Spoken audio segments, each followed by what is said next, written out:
No. I mute the mic.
All right.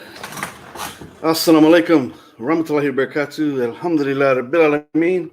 My name is Kenny Bomer. I'm the author of the book Consider Islam Disproving the Patriots of Propaganda and the host of Consider This TV, where truth is made clear from falsehood. Alhamdulillah. Before we go any further, listen. This life is full of tests and trials. Tests and trials. And I pray that Allah subhanahu wa ta'ala, our God, our creator, helps everyone pass their tests. I pray that He helps me pass my test. And alhamdulillah, everything is a test. Everything that we face on a day in, day out basis, from the moment we wake up until we lay our heads down at night, we're being tested in each and every one of those, every moment of the day.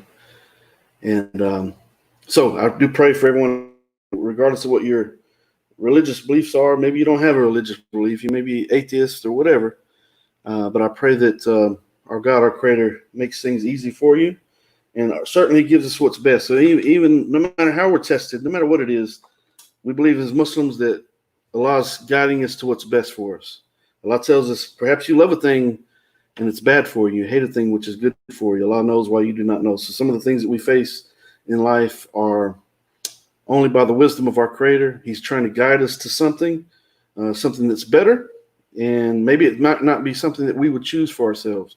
It might be a difficulty that we would never imagine that we'd have to face in our lives. But we can rest assured that Allah knows us better than we know ourselves. Allah says in the Quran that He's closer to us than our own jugular vein. So He knows us better than we know ourselves. Believe it or not, you might think that you really know who you are, you know what you believe, what you think, but your creator knows you better than that. And so sometimes we face very difficult circumstances, and it's all by the wisdom of our creator. And it doesn't matter if it's a blessing that's come your way, it's a test. And if it's a difficulty, a hardship, a trial of some kind, it's a test. And so once again, I do pray that Allah gives us all, regardless of our beliefs, gives us all the ability to pass our tests. Today, we have a very interesting story. I want to say assalamu alaikum to my brother Yusuf Muslet. Assalamu alaikum, brother. How are you? I'm not hearing you. There you go. There you go. Alaikum salam wa rahmatullahi wa barakatuh. How are And you, we brother? also, How's everything? yeah, alhamdulillah, I'm doing good. Just got off the phone with a family member going through some stuff, and so it's kind of weighing heavy on my mind.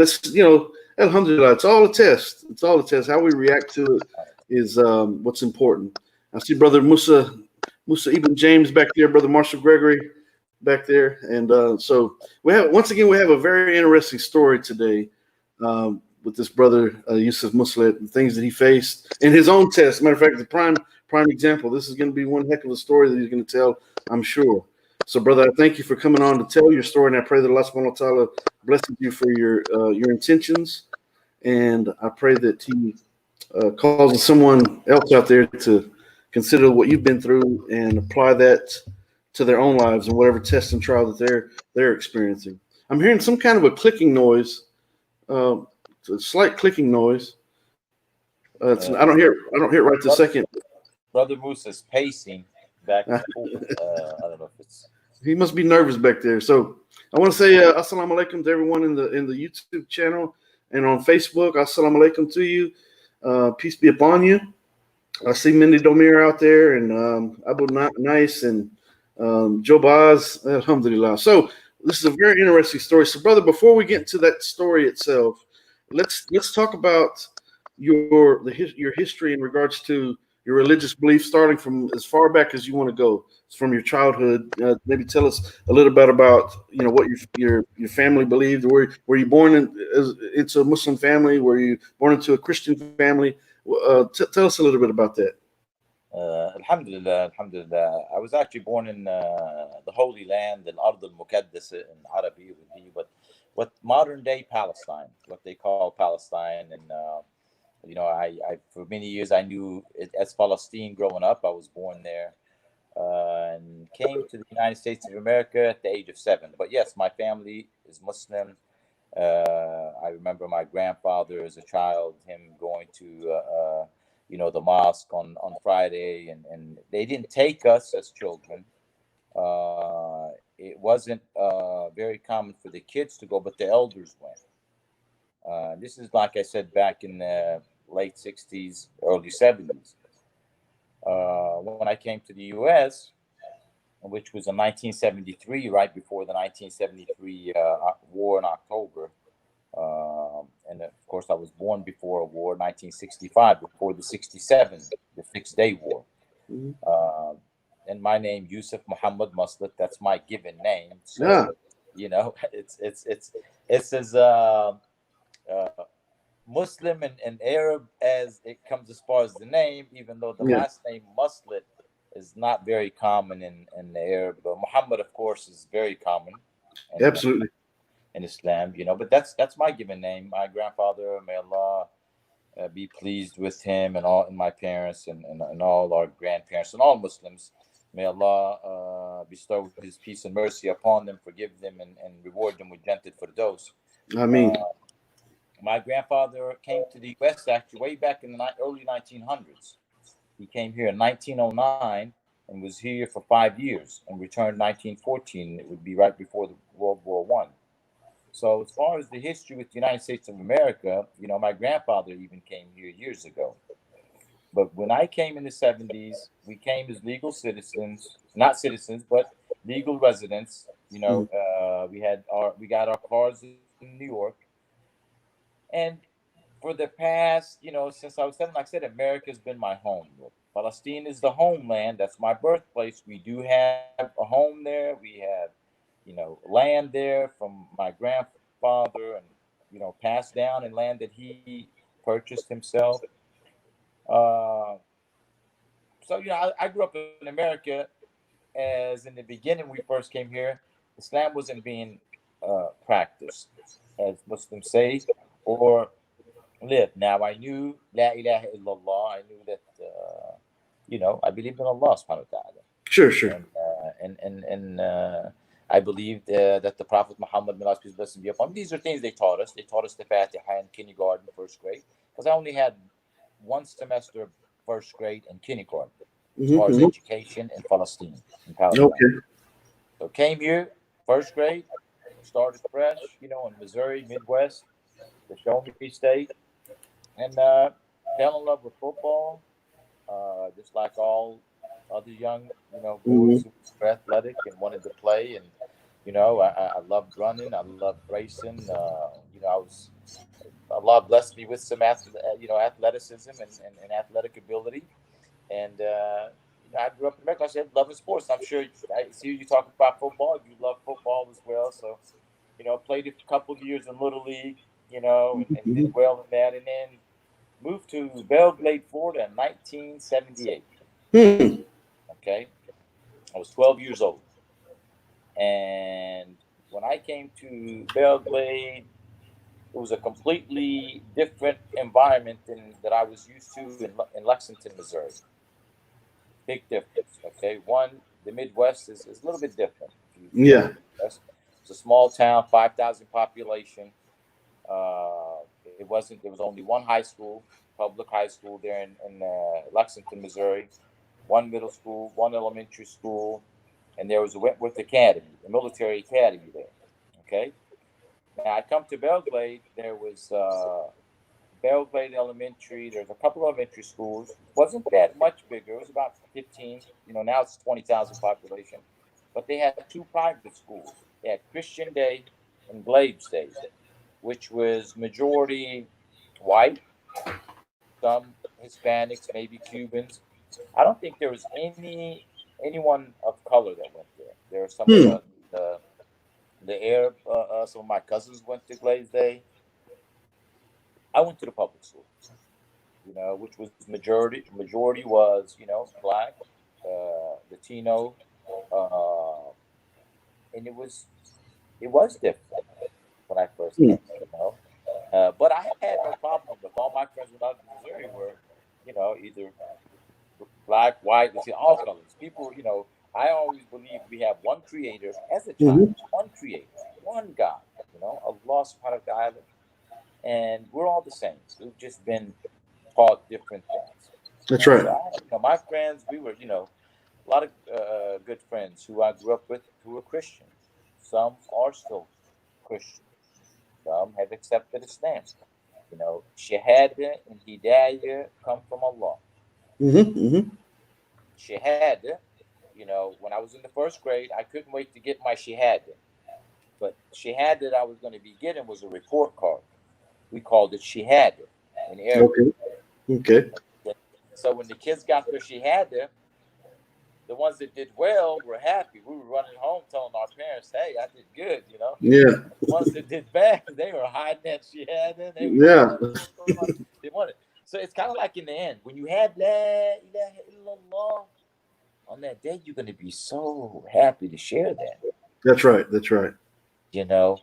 And the more I learned about Islam, and my life took a turn at the age of 33.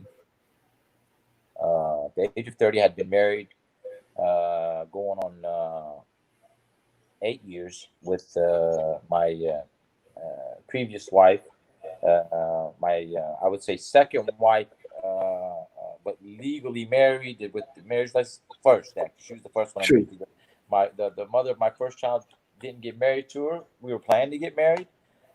We have one child. She's white American. I think her ancestors from Czechoslovakia or somewhere, but she's white American. My son, he's 6'3", blonde hair, blue eyes. Hmm. He looks like pictures of me when I was younger, a lot like me. Yeah. But it's funny me and him talk. He works for Quick Trip in Kansas City. He's been with Quick Trip for a while. And people walk in, and he says Muslims will walk in, and he'll be like "Salaam alaikum," and they look at him, and they talk to each other like, "Did he just say that?" And then he'll say Yeah. "Inshallah," and they'll say, "Did he just say Inshallah?" Yeah. The white Yeah. guy, the white kid, the white young man with the blue eyes, all of it. And he's like, I shock them sometimes, but I tell him my father's Palestinian and Muslim. Yeah. Muslim. He's not. What I say, he's not praying the 5 times a day yet. Look. Allah Subhanahu wa Taala is He is the one that will judge us in there. That's right. But most important is that, we should all unite as believing in that one creator. That's right. Or like I said, I put posts sometimes and I say, we have to come to an agreement, everyone. We really have to come to common terms. And if we don't here as a nation, we're gonna self-destruct, Yeah. and it's something that can't be forced upon people. It's no compulsion. لا إكراه في الدين. No compulsion in deen. It's something that we as Muslims, our job is to share it and live it, and then it's up to everyone else either to accept it or deny it, That's right. turn it down. But eventually, I mean, just like in the case of the Prophet Muhammad, may Allah be upon him, when he was invited to Medina, uh, they fell in love with what he brought. He brought the Quran Kareem, which was haq, which was the truth. Mm-hmm. And as I started reading the Quran, like I said, when I had that spiritual, and I started reading, I was amazed, and I wasn't reading the Quran. I have to correct myself. I was reading the English translation of the Quran. Yeah, yeah. Okay, I was reading the English translation of the Arabic Quran, and then I began to listen and understand the actual what the Arabic is saying. So when I read the translation, if there's a translation that really is saying a little different than what the Arabic is saying, because it's my native tongue, sure enough, there's so many different translations, and they will continue to update the translations. And scholars need to update their information. We all do, but the Quran doesn't need to be updated. Allahu Akbar. It's perfect. You know, the Quran al-Arabian, the Arabic Quran, Islam itself, the Deen, is perfect. That's right. One of the last verses in the Quran was اليوم أكملت لكم دينكم وأتممت عليكم نعمتي ورضيت لكم الإسلام دينا. Mm-hmm, Today mm-hmm. I have perfected your religion for you. That's right. Alhamdulillah. I have completed my favor upon you. That's right. I have chosen Islam, very clearly Islam, as your way of life. That's right. So let me ask you. So what made you start getting a little more serious about the Deen? Was I know you said no, don't go into anything that you think is a little bit too personal. No. But at what point did you? I believe it started, and I shared this with my father before he returned to Allah. I believe it was my mother and father's dua when they went to Hajj. Okay. And I believe that their du'as were answered. Yeah. Their And dua was all prayers during the Hajj, all prayers are answered. Alhamdulillah. exactly. So Yeah. I called him. I said, Baba, Yaba, did you pray for Allah to guide us, to bless us? And did you pray? I said, because all of a sudden, it's just something is has brought me back to that path. And it did start on a vacation in Myrtle Beach, South Carolina. The actual journey, I call it the spiritual journey. It's been about 21 years now. Mm. It started August 5th, 1999.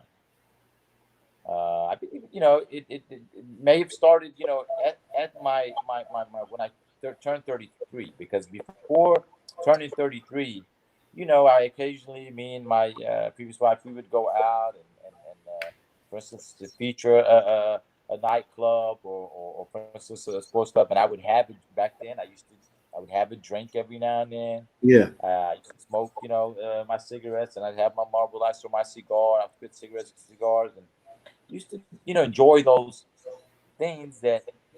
And then all of a sudden, I didn't really care for that. And while I was on that vacation, there was a time we went and bought a big, huge inner tube. You ever, not the Yeah. fire inner tube, but we purchased it at one of the local stores there. We blew it up, and about 7 or 8 people can sit on it. So we took it out in the ocean. It was me, my previous wife, her 2 brothers, one of the brothers' wives, uh, myself and another young lady who was a subhanallah.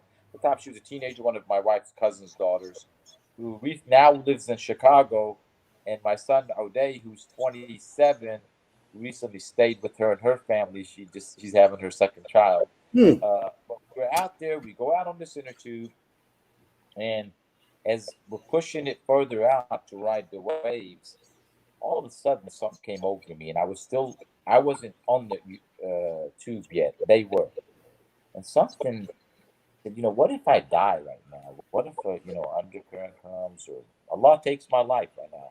Here I am. I'm 33 years old, 8 months, and I'm married with 3 children. I have my other son who I don't really have. I have successful business. I have 2 Exxon stations.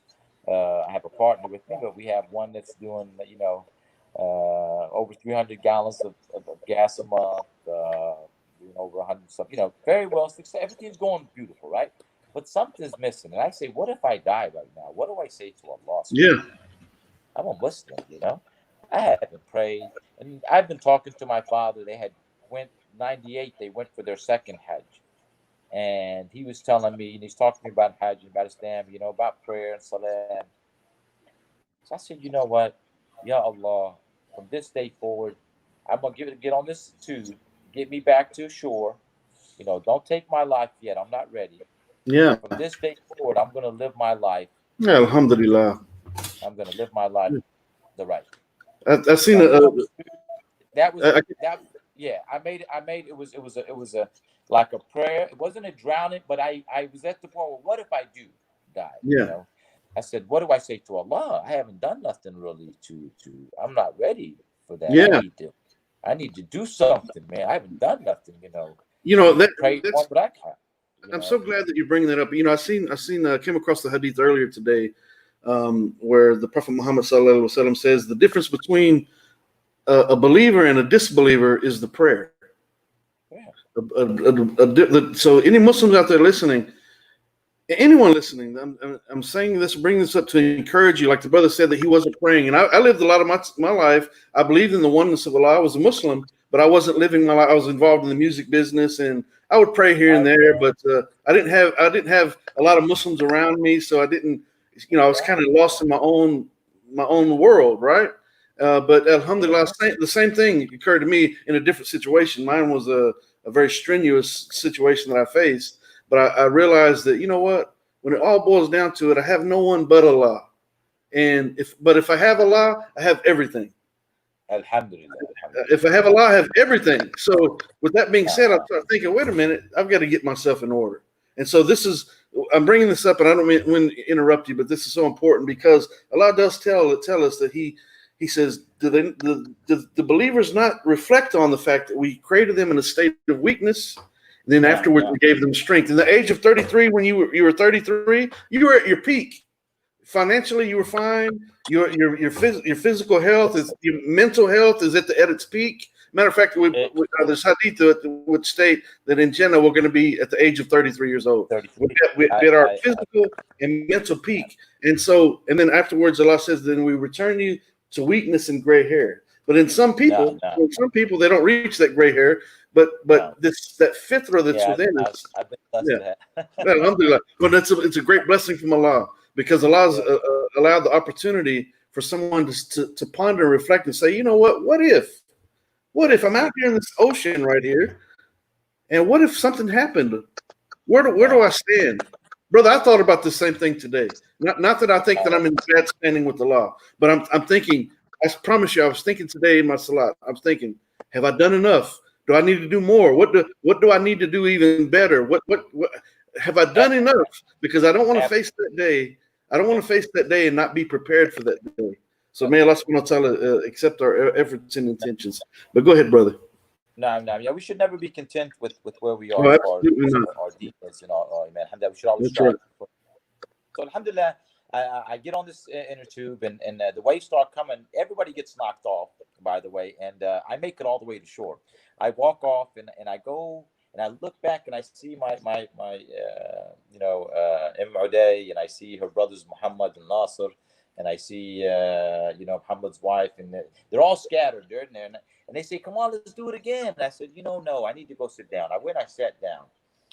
The first thing I did is I thanked Allah. I said, "Ya Allah, thank you, and for getting me back to shore, and actually giving me this opportunity to sit down and really think about, this is very important." The first thing I did is I thought of anyone and everyone that had ever, for instance, hurt me in any way. If there's anyone that I still had any type of, maybe I was upset with for something, I said, "Ya Allah, please, I forgive everyone. I don't want to hold any ill feelings towards anyone.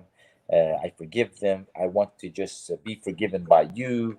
And I don't want to have no hard feelings towards anyone. And I don't want anyone to have any hard feelings or ill feelings towards me." And then I acknowledged all the amazing things that Allah has blessed me with, and I started to thank Him. And man, I could never thank Him for everything that He's blessed me with. And then I thought of my mistakes and my sins and my faults, and the ones that I knew of, and I asked Allah, the ones that I don't know about and I didn't realize was wrong, but you do know, Ya Allah, forgive me for them. And all of a sudden I felt this amazing feeling, you know, and I got up and I walked out into the ocean, and I call it my first baptism in the ocean, subhanAllah. Because I read about in the Quran, what's the best baptism? The baptism of Allah, subhanahu wa ta'ala. Yeah, He alhamdulillah. cleanses you. So I felt a relief. I felt it was as if a big load had been taken off my shoulders. That's right. And I walked out. I came back. I put on I put on my t-shirt, kind of dried off, and I started to look around. And I'm like, why are we? I didn't know she wasn't too many people, but still, my family's out there, and I'm like, why? I can understand the kids wearing their shorts and stuff, but the adults, we're half naked out on the beach. It's one thing to be private, it wasn't totally private, so there's people. So I questioned that. I didn't say nothing, but I called my wife and said, "Honey, I have something wonderful to share with you." I told her what happened, and we took a walk, and I told her, um, something happened out here, beautiful, and I felt a connection with Allah. We were there for a couple more days. Uh, uh, After that Sunday, we left Saturday. We got there Saturday, July 31st, and on Sunday, the 7th, I think, we were returning back to Virginia. We drove there. On the way back from the the the, the vacation, everything went well. We had a great time. Me, the wife, the kids, everything was fine. We stopped at a Burger King to get something to eat, and I ordered for everyone. Went and got the food. My wife and her sister-in-law, her brother's wife. Somehow, I ordered my wife a certain way, the way she likes her Whopper. Her sister-in-law got her Whopper by accident. So my wife got upset and saying that she did that on purpose. I said, and it's her sister-in-law, Yeah, yeah, and all, by the way, they are all Palestinian. Their parents are all Palestinian as well, but they grew up here in America. I was the only one that was born overseas. Actually, I was Hmm. born in Palestine. They were Okay. all born here, and they were kind of cousins, second cousins. So it's her family. I've only been married in 8 years. I've known the family, but she's known her all her life. That's her brother. I'm Yeah, trying to keep the peace. I go and I say, "Don't worry, I'll go order you another one." I go, I order. Shaitan, when he wants to attack, I felt like I kept trying to keep the peace, and she wanted to start an argument. yeah. She got upset.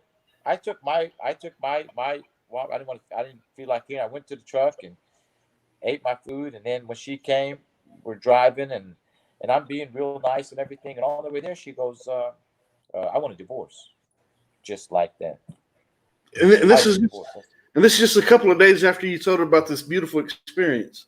We're still on the, yeah. That happened like on a Thursday. Then we stayed there the rest of the days. We had no arguments, no problems. Everything was wonderful.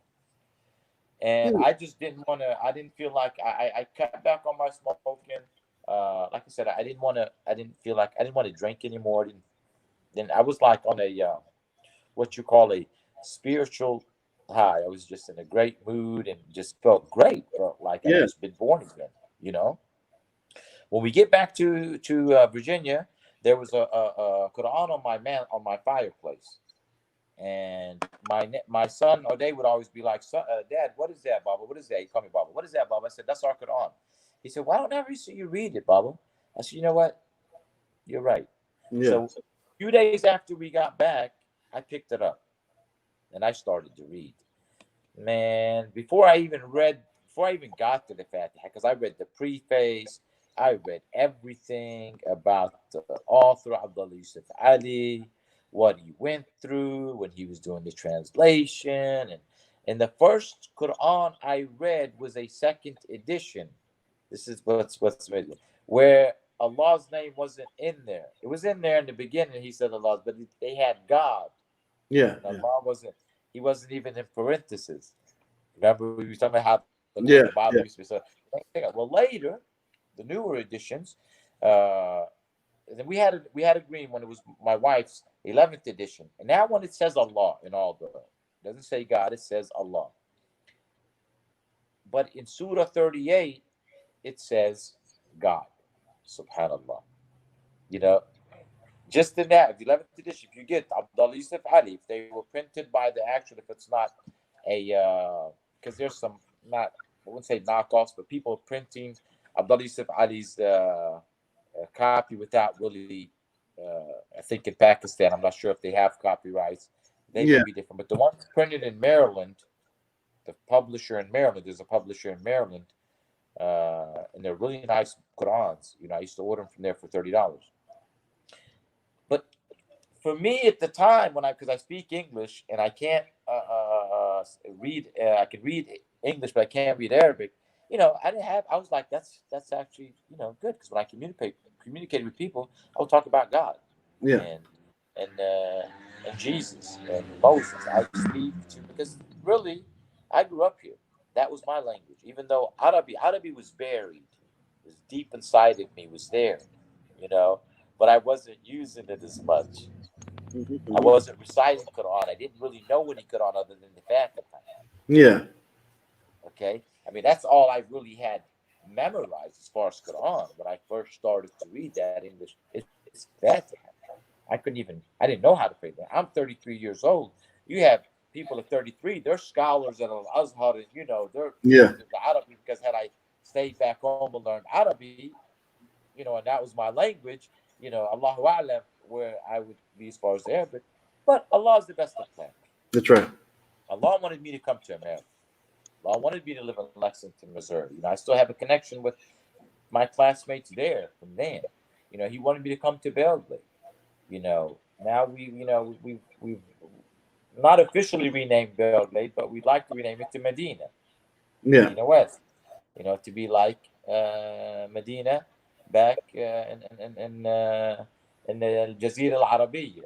That's You right. know, because Medina was never a part of a country called Saudi Arabia. There was Medina and Mecca. They were of a Jazira Al Arabiya. There was no kings during the time of the Prophet Muhammad, and when he left, there was no kings.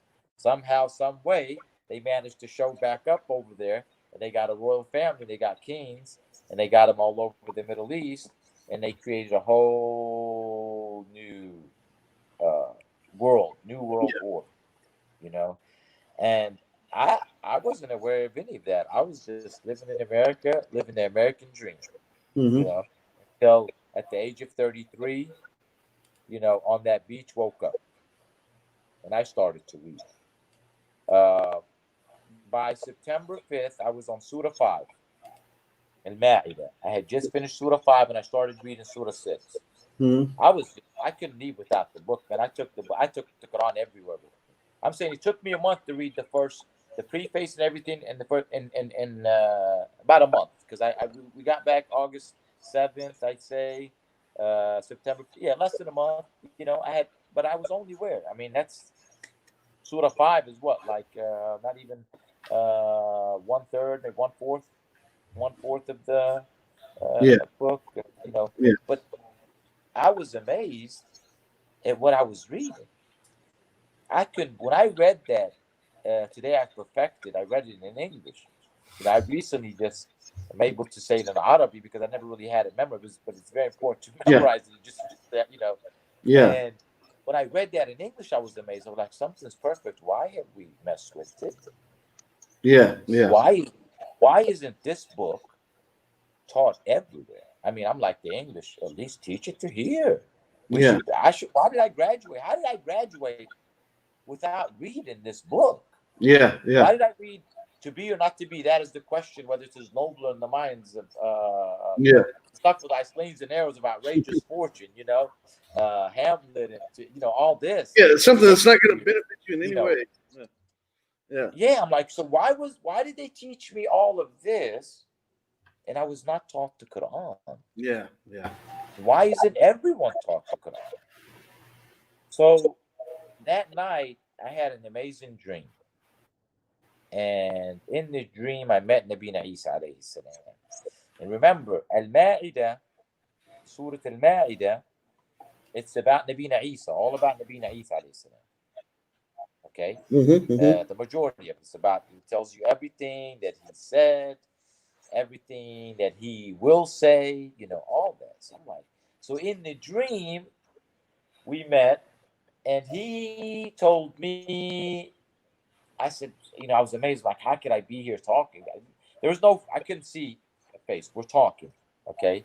So I don't know how he looks in the dream. I couldn't see the face because I've Yeah. never seen him. So you're not going to see someone in the dream, see a face if you've never seen him. Yeah. Right. Right. So, but he were talking. I just remember the words.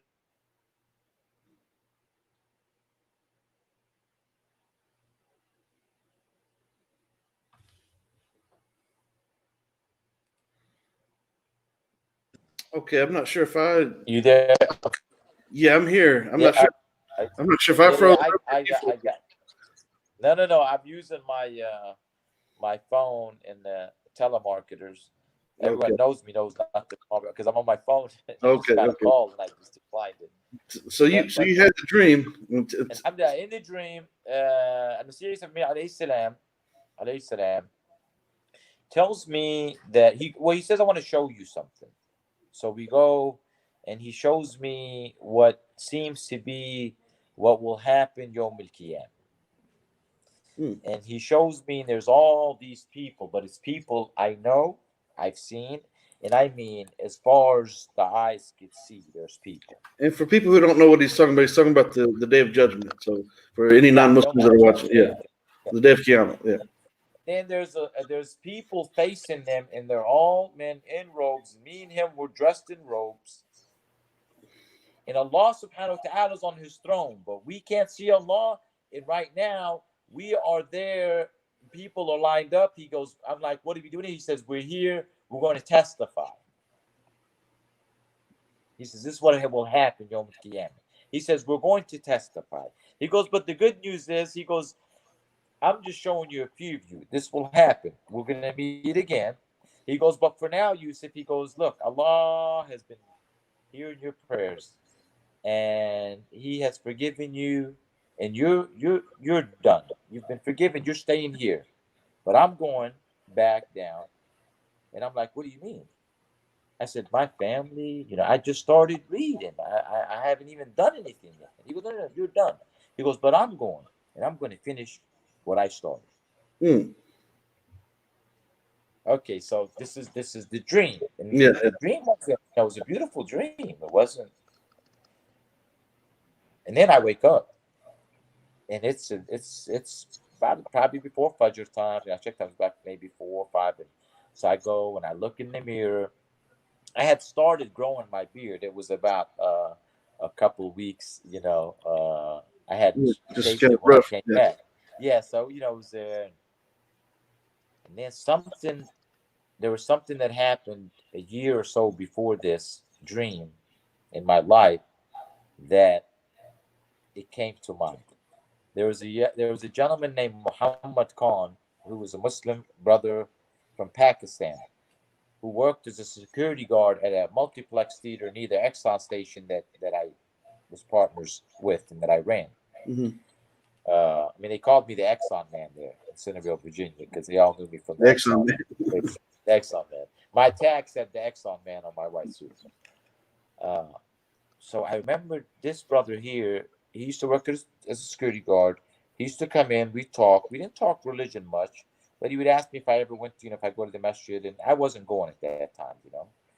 And he said, maybe you should go. I said, you're absolutely right. I need to start maybe going. But anytime I needed movie tickets to the movie theater, all the security guards, they get comp passes, and then the managers there, so I'd give them their coffee for free. They get whatever they want. They're like, whenever you need a movie, I mean, they've let me get a theater, just me and my family and friends, and we have a watch a movie just by ourselves. That's how they looked out for me. So he's like, Yusuf, can I ask you for a favor? I said, sure. Muhammad, what's up? He goes, when I come and I get gas sometimes, can I write a check and write it for a couple, like $20 over, and get cash? So if I need something, this is 1999. I mean, people, of course, they like to have cash. And he's like, can I do that? I said, yeah, why not? No problem. Anyways, to make a long story short, I don't see him for a little while, and then I have some return checks. I get 5 checks that have come back, his checks. Oh. So I called the brother. I don't get him. I leave him a message. I said, listen, can you please come take care of the checks? He doesn't call back. One day I'm at work. I'm in my office at the Exxon station. There's a knock. I'm saying, who is it? He goes, Muhammad Khan. I said, yeah, come in. Like, salam alaikum, alaikum salam. He's like, Yusuf, I'm like, did you get my message? He said, yes. I said, so you here to take care of that? He goes, no, I have something very important to talk to you about. I said, okay, brother, what's going on? He goes, Yusuf, are you Muslim? I said, yeah, I mean, I'm Muslim, He goes, but are you a mu'min? And I said, I mean, mu'min is a true believer. And at the time I said, brother, I don't know, but what's this got to do with, look, I'm partners, and I'm not if I was the only owner, if it was just me and I didn't have a partner, because my partner, he was like, look, Yusuf, looks like one of your boys wrote these checks. Yeah. he, he was he wasn't Muslim, but he was good. But his name was John Dean. His last name was Dean. Subhanallah. He goes, it looks like one of your buddies here. I said, yeah, I know this guy. He goes, well, he needs to take care of these checks. I said, okay. So I told him, look, I got a partner. Are you gonna? If you can't take care of him, if you need me to help you, let me know. What's going on? He Yeah. goes, no, Yusuf, I'm asking you. Listen, there's something very important I need to tell you. I said, what's going on? And he looked very serious, Brother Kenny. He never looked like that. He goes, Yusuf, I'm here to tell you Judgment Day is very close. I said, okay, I know, I hear all the stuff. This is we're in 1999, people talking about Y2K and all this stuff, but he goes, Yeah. no. He goes, listen, I'm Muslim. That's why I asked you, are you Muslim? He goes, I have to tell you something that's very important. I have died and I have come back, and I am Isa, Jesus. And he's a good brother. He's a nice Yeah. guy. He never came across like I'm like he's not like Isa Yeah. Yahya. No, he's not like that. This guy worked as a security guard, never talked religion, never bothered nobody. You understand? He was like, good brother. I liked Yeah. him. That's why I let him write checks. And I was afraid for him. And so the next thing I said, I think was kind of wrong. I was later I realized. I said, well, I'll tell you what. I said, I know I'm Muslim too, brother. I said, okay, so you died, you came back, and you. I said, but I'll tell you what. I don't think so, because Jesus, he wouldn't write bad checks. Yeah. You told him I told him that's right. But I was wrong, because he said he died. He wrote the checks before he died. that. So it wasn't Jesus that wrote them. It was Muhammad Khan that wrote them. But this, Oh my goodness. listen, we laughing, but the Yeah. sad thing is, it's a sad story. It's very Yeah. sad. About several weeks after that, I go into my station, and this is before I had the dream. This is a year ago now, but all this comes to mind. Yeah. But I'm telling you, that's why I'm sitting there thinking about this, and then you'll realize. And 2 weeks after this brother came to me, I went directly to the magistrate, Fairfax County. I said, look, this brother needs help. He thinks he's died, he's come back, and he's Jesus. Okay. I don't think that's how it's happened. I'm Muslim. I don't know, but I think he needs help. Maybe you guys should pick him up. But I have these checks that I think you guys can pick him up on, because he wrote the bad checks. They're only 155. I don't want him to go to jail. I want him to be picked up and do a well check on the brother and check on him and Yeah. get him some help. right? You know what they told me? We can't do nothing. He goes, did you accept the checks yourself? I said, no, I'm the manager and co-owner of the station, but I authorized the checks to be. He goes, well, you got to go get the ones that accepted, and they got to file the complaint. I said, are you serious? I'm telling you, a man saying he's Jesus and he needs help probably. Can you go do this? This was a week, like a few days afterwards, right? Yeah. Brother Kenny, they don't do nothing. They tell me they can't do nothing. I try calling them. I can't get a hold of them. I'm praying for them. 2 weeks later, I go to open up my station. I don't read the paper much. I'm not a big reader. But every now and then I'll pick up the paper to read it. Something said pick up the paper that day. I'm having my coffee. It's 5 a.m. in the morning. Like I said, I wasn't praying. This was before all of this. I wasn't praying time. But I used to open my station 5 in the morning before the sun rises. I'm having my coffee. And I was reading the paper. It said Tyson's Corner bank robbery. So I start reading. It said some man came in, robbed the bank, didn't hurt no one, got away with I don't know how much money. As he was leaving, he saw an officer writing a citation, traffic citation, pulled somebody over. He took a shot at the officer. Didn't hit the officer. The officer shot him and killed him. He died. And they were looking for family members or someone because he was a Pakistani national. He wasn't a citizen. Yeah. And I about dropped my coffee. Like, I'm like, wow, Yeah. this could have been, well, it couldn't have been avoided. It was going to happen. But now, you fast forward a year later, because this happened around 1998.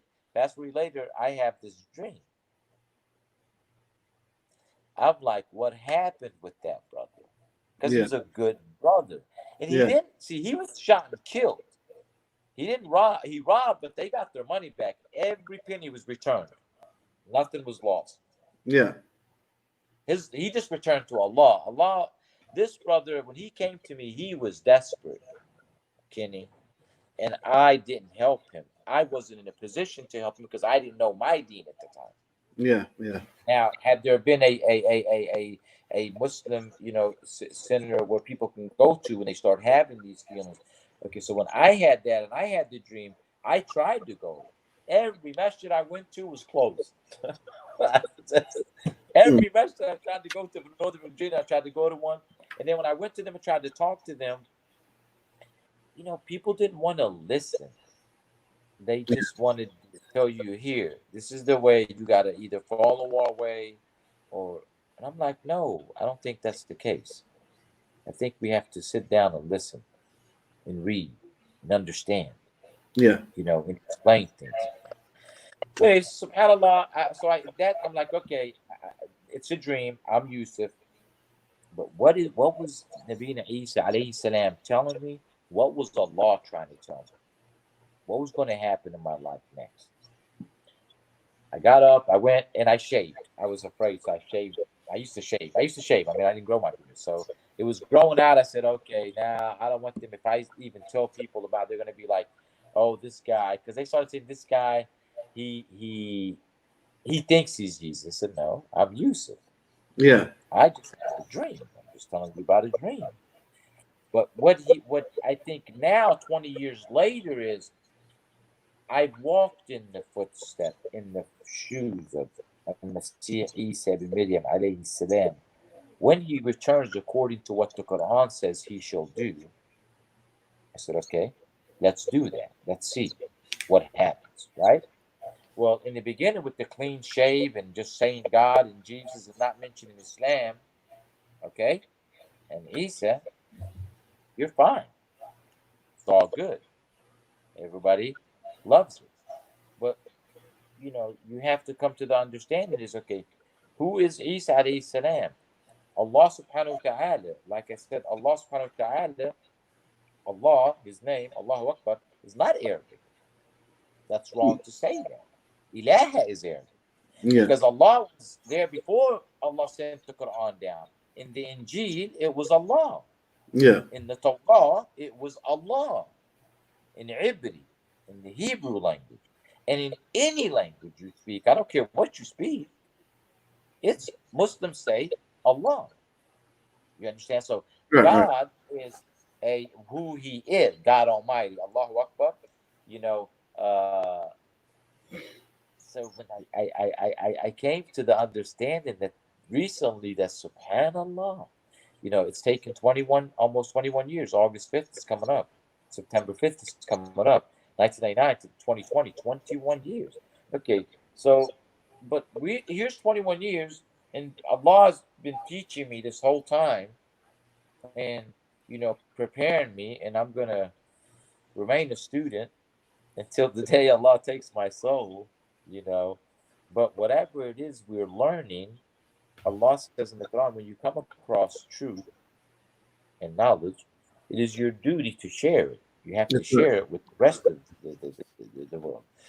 Um, and that's what led up to eventually me. I went to Umrah. I let my beard start growing. I realized this is the way of the all the prophets, even Isa alayhi salam. Yeah. So he told me in that dream. But I'm like, okay, if Isa was here now, would Isa be clean shaven? Absolutely not. No. I'm sorry. He's not going to shave to please anybody. Yeah. Yeah. He's not. And then we look at what did he say and what did he do when he was here.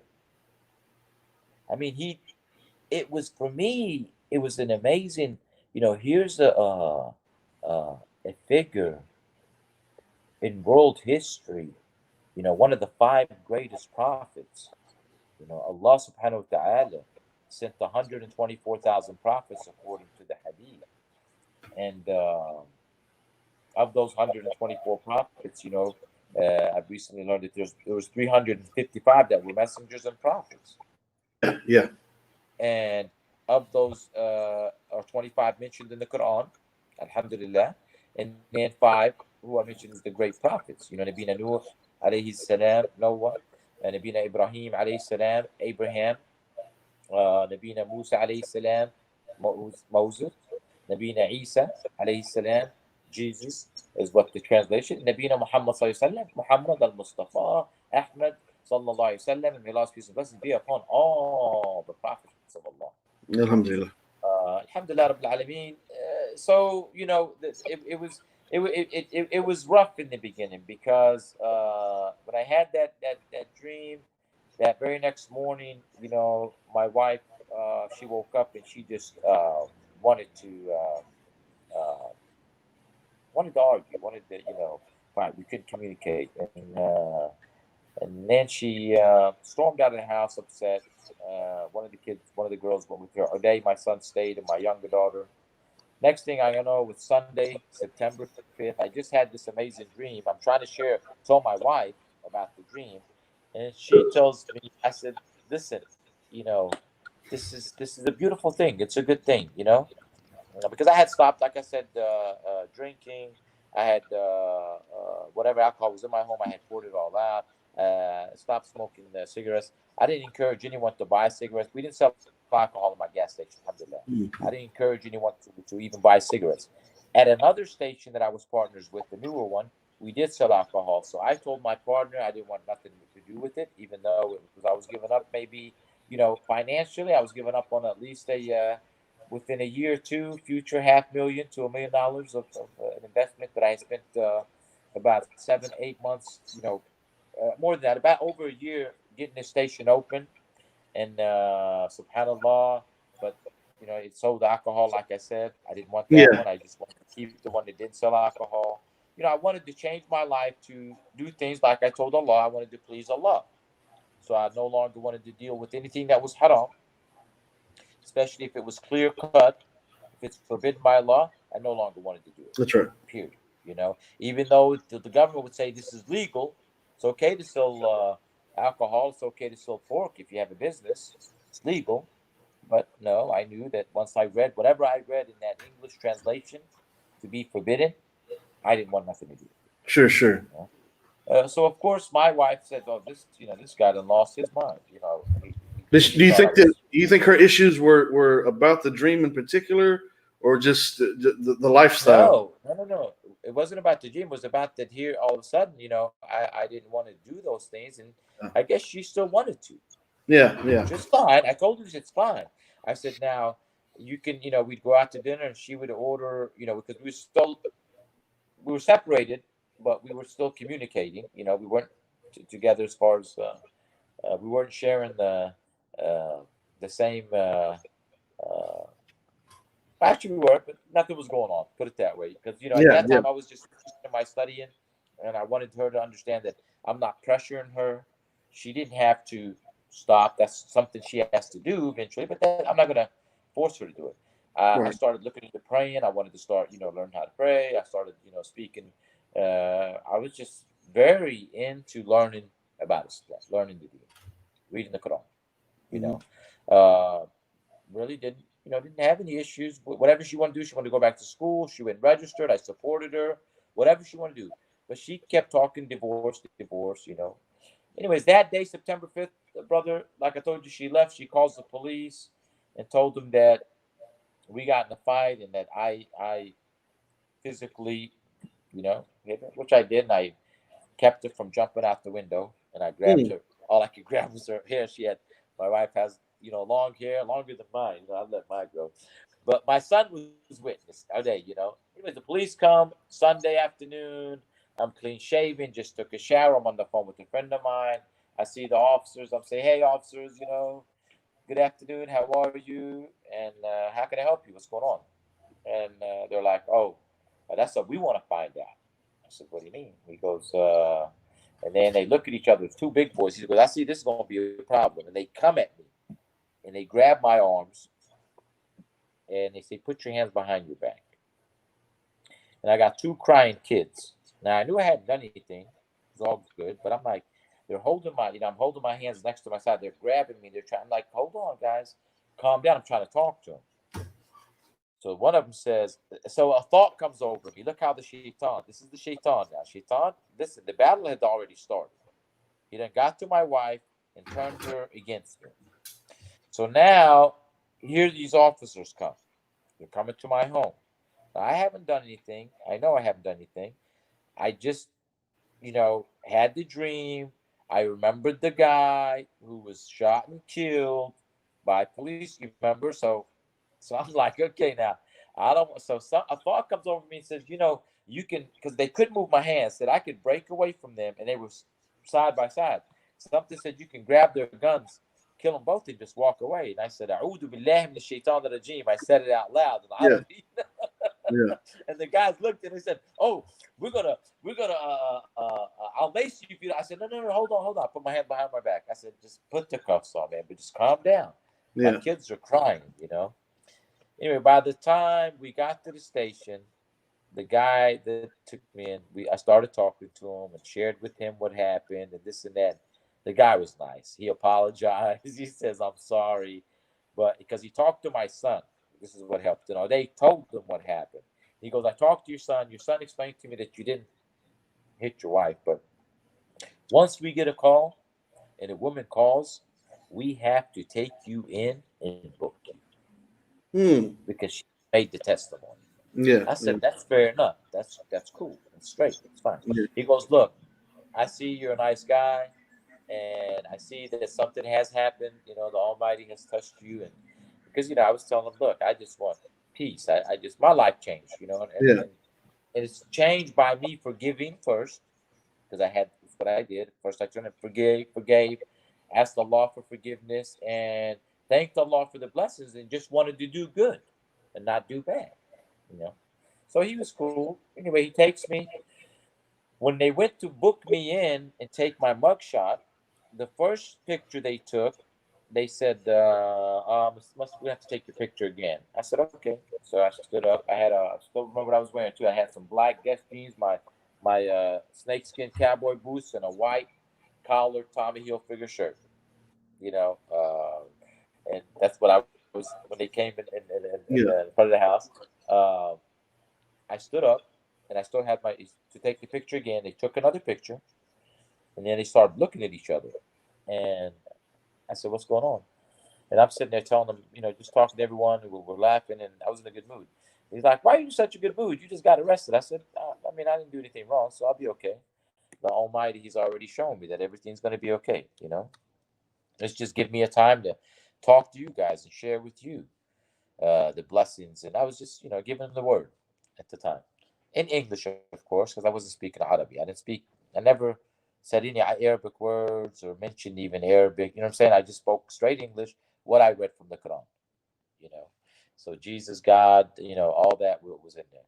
So subhanallah, after the second one, they looked at each other and they said, I don't know, Mr. Mustard, but we've never experienced this in our lives, but we got to take one more picture. I said, okay, I'll tell you what, I'm going to take one more. But after this one, if you have any more, it's $100 a picture, man. You see this pretty face, you got to pay me to take pictures. I'm not doing it for free no more. So they started laughing because, these were deputies. Are you there, brother?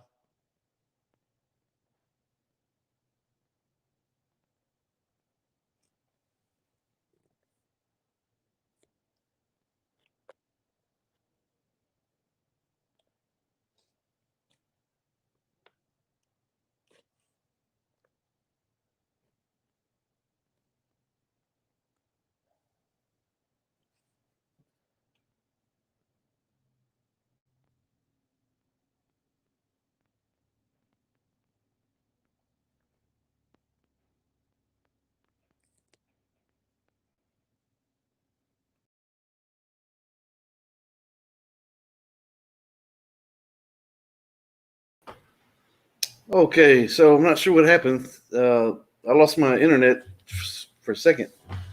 Alhamdulillah. So, brother, brother Yusuf, if you're watching out there somewhere, and there he is. Okay. Alhamdulillah. I'm not sure what Are you happened. there? AT&T messing with me Yeah. over here. Sorry about that. I just lost my connection. Yeah. Subhanallah. But who Allah subhanahu wa ta'ala, um, he So controls everything. yeah. So But I don't know if you okay. kept talking, but from the point he was at the booking with the officers, and they Yes, took the yes. second photo. So They took what the second. after They this? said they said we have to take a third. I said, okay, after you take this third one, after you take this one, this is the final one. After this, I'm gonna have to charge you guys $100 a picture because you guys gotta pay me. You taking my pretty take pictures of me, you gotta pay. Modeling is Yeah. not free, subhanallah. But they took the third one and then they said, Mr. Mustard, you want to see your pictures?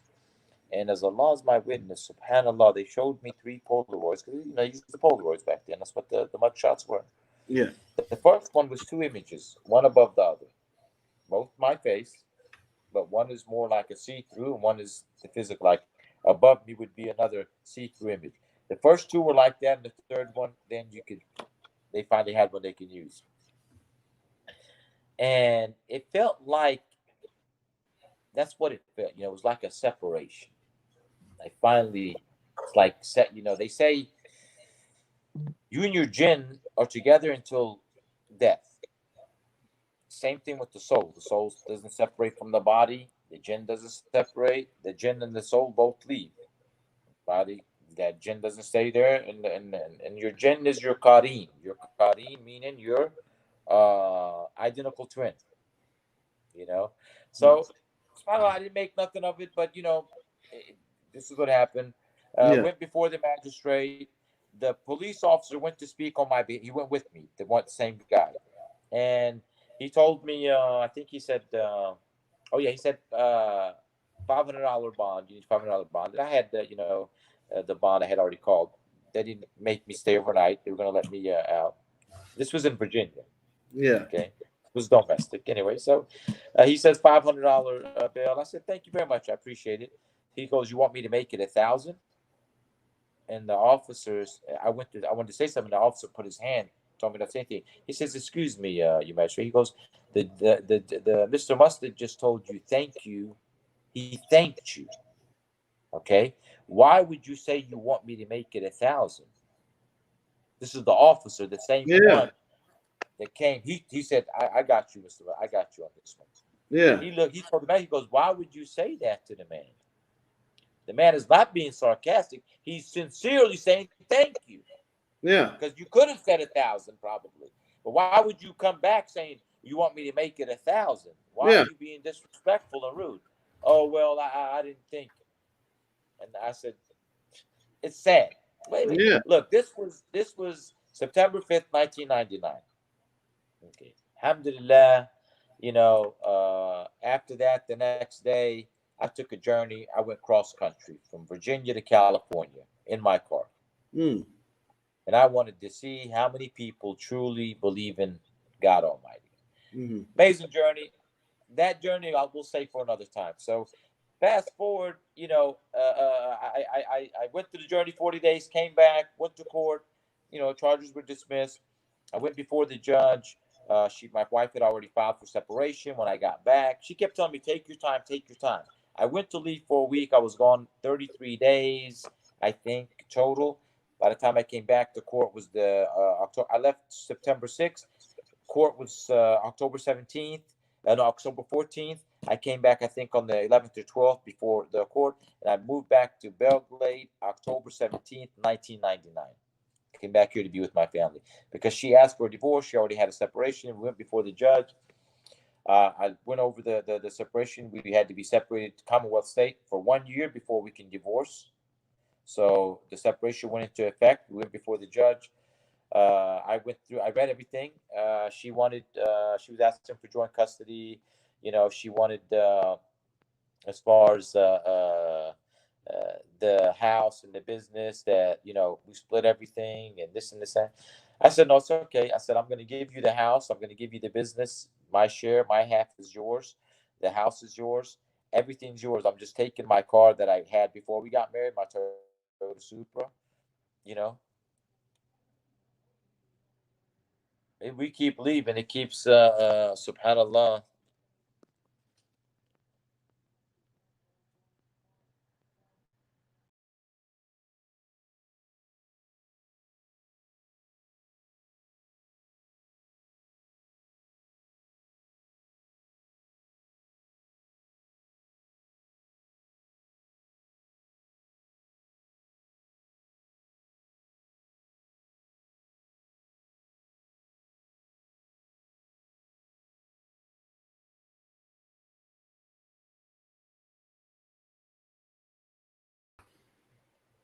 Okay.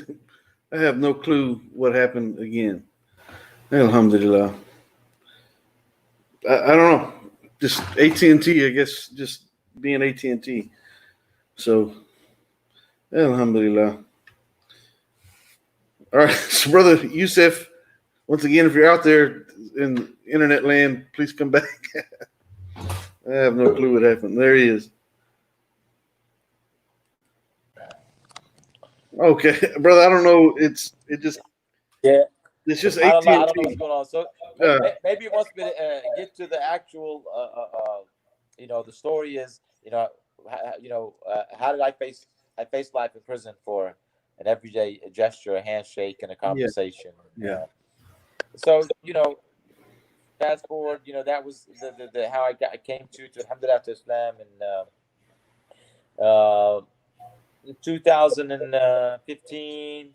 And this is big fast forward. I've been remarried. Allah has blessed me with 7 children with my wife now.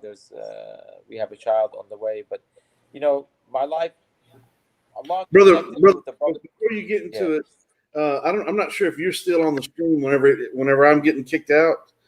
Uh-huh. I'm losing my internet connection for some reason. Not right this second, but I'm saying if it happens Yeah. again, are you still there, or is it kicking you out as well? No, I'm still there, and then I just come off and come back. I come back on. I Oh, didn't know, but well, do just this. steady. If that happens again, just keep talking. That way, Okay. it doesn't interrupt. So I'll Okay. listen to it after the fact if I need to. But that Okay. way that you, in the Okay. event that I get kicked out, just keep talking, and I'll come back as soon as I possibly can. That way, the people that Inshallah. are listening, they can keep up with the story. Inshallah. But yeah, Inshallah. go ahead. So you Yeah, fast so, forwarded. so, so alhamdulillah, I just continued on my path, and I gave my previous wife everything, and walked away. Came back to Florida, Belgrade, lived with my parents. My father passed away in 2004. Alhamdulillah, I met my wife now. We met around that time, but we didn't get married until a few years after. In 2014, I met Abu Bakr, and you've had Abu Bakr on your show. Yeah. He wrote the book America 2064. So I began to promote this book, and me and him were able to take a journey in 2015 to Palestine, Mhm. and it was the same year that the the arrest happened, the same year that I got stopped by the FBI coming back from Palestine, and like I said, everything was after I began to promote the America 2064 book and become um, on Facebook, giving da'wah, Yeah. Islam, and asking questions. I ask questions. For instance, when things are going on around you in the world, and here we live in America. We have a government that says it's democracy, government of democracy, but they believe that they are God. Astaghfirullah al-Azim. Yeah. Because when they say, the back of my in God we trust. Who is this God that has made all these laws that Allah Subhanahu wa Taala, we know for sure, was had forbid in the Torah, in the Injil, in the Quran. He forbid these things, and here they have made it lawful. Right. you know so as citizens of this country, and as human beings, you know part of Allah's creation. I mean, He created the human beings above all other beings. you know the angels were told to prostrate to Adam. That's right. So Alhamdulillah Rabbil Alameen, Allah Subhanahu wa Ta'ala has left us. I used to always ask the question, did He leave us here with guidance? And He has. He left Al Quran Al Arabian perfect, without any corruption, and He protected Al Quran Al Arabi, His words. No one can take it away. That's right. No. If tomorrow they're able to destroy all the physical books, or and the electronic and everything, they would have to go find all the Hafiz people, Hafiz the Quran, to kill them too, Yeah. in order Yeah. to, they're not going to be able to do that. No. So, like Allah told them in the Quran, it's like blowing with your mouth at the sun.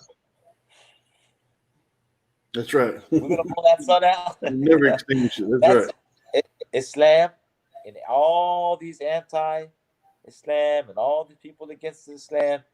They're like trying to blow Yeah. out the sun. Yeah. Allahu Akbar. So Alhamdulillah. Alhamdulillah Rabbil Alameen,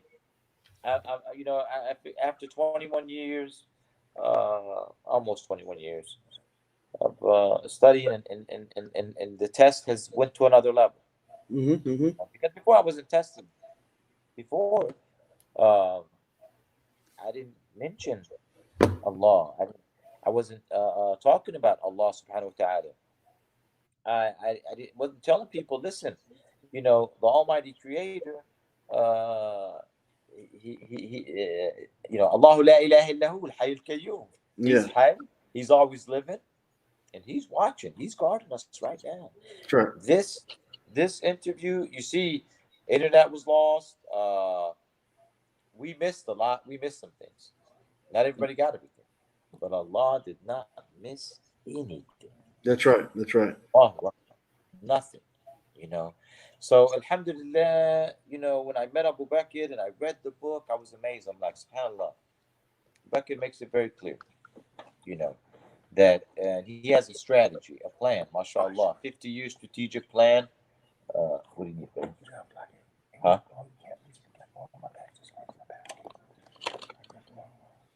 Okay. I'm sorry, Brother Musa had It's to okay. grab It's something. all right. Uh, so Alhamdulillah, when you find something and you see that there's something good in there, and it could help, we could all benefit from it. Of course, what do you want to do? You want to share it. Yeah. So I'm continuing. I will continue to promote the 2064 book. We are doing some things here in Belgrade. I'd like to want to do a center. We have a masjid here, alhamdulillah. There's masajid. There's a lot but I think that when I say center, I think that everyone needs to be invited in. all people, Muslims, non-Muslims, because non-Muslims have been deprived of knowing the truth, and a lot of Muslims really don't know the truth. They're like a lot of the Christians. Not everybody goes and starts studying, to learn their religion. It's very important to take the time to read the books of Allah. So Alhamdulillah, this is something that I continue. I don't know if I lost you. Are you there? Yeah, I think I lost you, but inshallah, if we're still live, the host will be back soon. Um, so Alhamdulillah, 2015 Ramadan was here. My beloved friend Abu Bakr, Wayne E. Rollins, the author of the book here, and then the 2064 is the one that the second edition. This was released in 2018 on September 11th, the same day that Hidayah, my daughter, was born. She'll be turning 2. So alhamdulillah, almost 2 years for this one. On December 20th, 2015, I was at home with my children. Alhamdulillah. I see we lost you for a little bit, but you came back. Man, I'm sorry. It's AT&T. Okay. Like I've mentioned before, AT&T is the only internet provider for this area. I'm right here. I'm downtown Houston right now. I'm looking at the buildings right here, and Wow. for some reason, only AT&T is the provider here. We can't get any other internet provider here. I have no clue why, but periodically it just does that. I just lose signal and it comes back in a few seconds. Alhamdulillah. So I apologize to everyone. So I was coming to the December 20th, 2015. Like I said, just that year's the same year that me and Abu Bakr went overseas. We went to Jordan and we went to Palestine.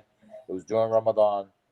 He spent 17 days, I think, on his trip, and I was in Palestine for like 48 days. Alhamdulillah. So my mother was staying there at the time, Allah yarhamha, and so I stayed with her. My family was here. I came back, I think it was August 24th, if I'm not mistaken. We went in July. It was Ramadan. Came back in August. I got stopped by the FBI at the airport, Miami. They questioned me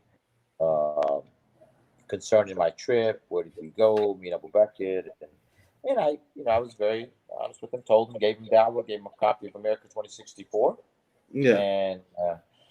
And told them if they know where I am. I'm in Dog Lake. You want to come see me? Come see me. No problem. Yeah. So I left, and about 2 or 3 weeks after that, my brother tried to go to Palestine, and he wasn't allowed in. Now they let me. I was there. For that. They didn't allow him in. So I called the FBI. I knew a few of the agents. I called them to ask if they could help with that. Help me with my brother's situation. And there was an agent. It was a female. Her name was Rita. And as a matter of fact, I still have the email that she sent me saying that once she retires, she's going to pass my name on to the other agents, and that I'm someone they could work with and talk to if they need any, because I'm totally against any all that anyone who commits a terrorist act. He calls himself Muslim, Christian, whatever he is. That's unacceptable. Absolutely. Unacceptable. Right. If I know someone is trying to do something, I would call him and turn him in. Absolutely, I would too. Grab myself, handcuff him, and take him, turn him in. That's right. We're Muslim. We believe in justice and peace. That's so, right. I've been living in this town since 1978. I left. I came back. I was arrested as a kid for trespassing. Nothing, like I said, the domestic thing, but never been convicted of any crime. And I've never, hurt anyone. So here I am in front of my home. It's Christmas time, 5 days before Christmas. My kids are playing in the street, in front of our house. We're at a cul-de-sac. We're right before you get to the cul-de-sac. And my neighbor across the street, he's having a party, Christmas party. Yeah, and I know, the neighbor very well. Our kids play together. Uh, he used to be the youth pastor, and then now he's the head pastor. And the house directly across the street from me is owned by the church, Southern Baptist Church. And the preacher before him, he came from Joplin, Missouri. He came after that bad tornado storm where everybody was Joplin, Missouri was wiped out. So Yeah. we had something in common. We were both from Missouri. We talked, and it was fine. And they fired Dave for some reason, and he told me they're stuck in the 50s or something. He goes, I Yeah. don't know, you, Joe, about that. He called me Joe, and we'd have to talk about Islam. But we just like my neighbor next to me, we agreed to disagree on certain things when it came to Isa alayhi salam. Yeah. Sure. Sure. I'm fine with that. But I strongly believe that if you're going to be a pastor and a leader or an imam or someone, you really need to learn as much as you can, because now you're leading others. You're the shepherd, you know. Yeah. My shepherd's stick, That's You're the right. shepherd. You're gonna lead the flock. So, in the Quran we read about that. So the kids are playing. Gentleman comes out, and people are starting to leave. They park their cars in the cul-de-sac. I mean, there's illegal parking going on. So I'm out there watching the kids because they're on their scooters and they're Yeah. riding in the park, coming back and forth. A lot of traffic. So my little girl's out there. Issa, my son, and I had Subwood, who was 20 months old, and I was carrying Subwood. I seen someone in a ramp truck parked in front of my neighbor's house, and he's blowing the horn at the kids, and he's waving like, get out of the way. Yeah. So I go out there, I walk out there, I say, hey, how you doing? I'm Yusuf, and I had a hatta on like this, a headscarf. I wore it today, so kind of people would Yeah. know that. I know Yeah. you see the picture. And I had Yeah. my thobe on. I had a full Muslim attire. And I started dressing, wearing that around town. And it was after 2011, after I went to Medina. I pushed it. I bought some thobes and some hattas. And I mean, I am Arab. Yeah. My Yeah. parents are. So traditionally, they used to dress like this back in the day. Sure. My Sure. father used to wear his hatta back then, and when he'd go and as a farmer plow the fields, they wouldn't wear it like this. Really, they wear it more down. But Yeah. this is one way of wearing it, and this is how I wore it. But I approached him and I spoke English to the gentleman. I introduced myself. He said his name was Howard, Mr. Howard, Hal Howard. I said, nice to meet you. I said, I'm used to these are my kids. Calm down. They'll do okay. How you doing today? And he's like, I'm fine. I said, well, it's Christmas. I figured this is a teaching moment because people need to realize that we're all the same. Yeah. And they're kids. So I'm like, calm down. I mean, you're blowing the horn. You in a hurry? It's okay. The kids will get out the way, but you can speak to them. I said, I'm always teaching my kids that we're all the same, even though we all look different. We're all the same people, and we worship the same God, Yeah. just differently. And he Yeah. goes, well, no. I said, what do you mean? No. I said, well, I said, who's God? What's God's name? Who's God? Who do you worship then? He goes, I worship God. I said, yeah, but what's God's name? Who is God? And he said, Jesus. I said, well, no, I think last time I checked, that was the Son. So who's God Almighty, the Father? And I know God Almighty is all about peace and justice and love. And He's one. I believe in Him as being one. He goes, no, uh, Jehovah. And I said, it's funny. He gave the same answer that the pastor gave. I asked him a question one time. He said, Jehovah. I said, but this is Southern Baptist. Jehovah's not. I said, actually, you know what? I'll tell you. And I was carrying my son, and I said, I'll tell you. And I held my son, and I said, I'll tell you. And I held my hands. I said, A, L, L, A, and then here's the H, and you got a high H and a low H, and the H is at the end. I said, it's Allah subhanahu wa ta'ala. I said, and He is the God of all mankind, and we choose where we're going to go. If we're going to go to heaven or hell, I said, but we have one God. That's His name. And he got upset, and I said, and he goes, well, no, my Lord and Savior is Jesus Christ. And I said, okay, that's fine. I said, I'll tell you what, as a matter of fact, and then Isa came, my son, and he got on the door. There's the step where he jumped up, and I said, Isa, get down, son. And I said, see, that's Isa. I love Isa so much, I named my son after him, because they translated Isa to Jesus, Yeah. you know. And subhanallah, and I said, it's fine. I said, look, to you be your way, to me be mine. Stuck my hand out. We shook hands. He said, God bless and Merry Christmas. Yeah. I said, okay. I said, kids, get out of the way. I said, get out of the way, because this man here, he was obsessive. He's man liable to run you over. Get out of the way. Just go, get out. Yeah. I said, I'm sorry. Have a nice day. Go. He left. The pastor came out. I spoke to spoke to the people, and I said, it's very sad. Like, if somebody asks you a question, wouldn't you be willing to sit down and talk to them? Why Yeah. would you get upset and not want to talk? But I'm like, that's fine. Have a nice day. He left. Everybody left the party. They're gone. Didn't. It bothered me that, wow, why was this guy so rude? And then, why aren't people willing to just listen and learn about what's going on in the world? Mm-hmm. Well, I let it go. It didn't bother me. 9 days later, I'm at home, sitting in my house. All of a sudden, I hear some noise, and I look out, and there's officers, like 5, 6, 7 officers out in front of my house. So I was talking to my accountant on the phone, my house phone, it wasn't cell phone, the house phone, and Ibrahim. And I said, Ibrahim, hold on a second. Let me step outside. I see some officers. Let me see. Hopefully, one of the kids didn't do anything, because I have the Yeah. little ones.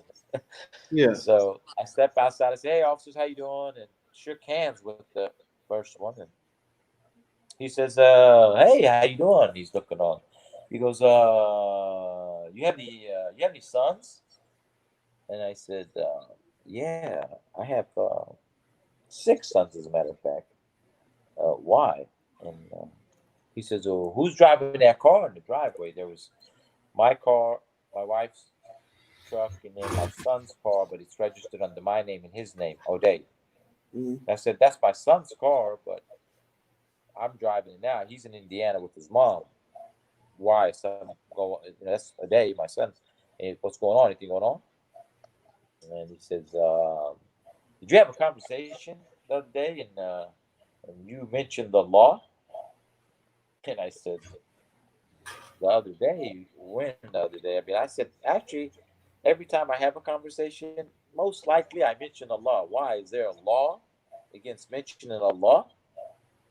And I was like, I was becoming because I'm like, why are they questioning me? Yeah. Yeah. I haven't done anything. So then one of the officers, his name's Jeremy Butler. I don't know Jeremy. I don't say that, but Jeremy, big boy. He says, this phone call's over. You're under arrest, and he goes to grab my wrist, and I back up a little bit, and I say, hold on a second, what's going on? And then I see him looking towards the street, and I look and I see the old man walking, and like he's pointing at me, but he doesn't say anything. He's walking off, and I'm like, Mr. Howard? How? To myself, I'm confused at this time, right? Because I recognize him. Yeah. I know we had a conversation. Okay. I was carrying my baby. I know we shook hands, and he told me God bless and Merry Christmas, and he left. But what did I do for all these officers to be at my house and all of a sudden telling me you're under arrest and not telling me for why?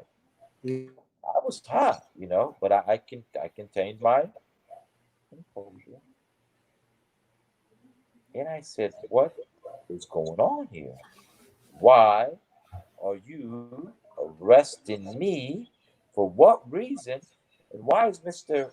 Howard here, who we spoke a few days ago, and yeah, we had a conversation about Allah, and we shook hands. He said, "God bless America." I remember And we this also clearly. we also had a conversation about Jesus.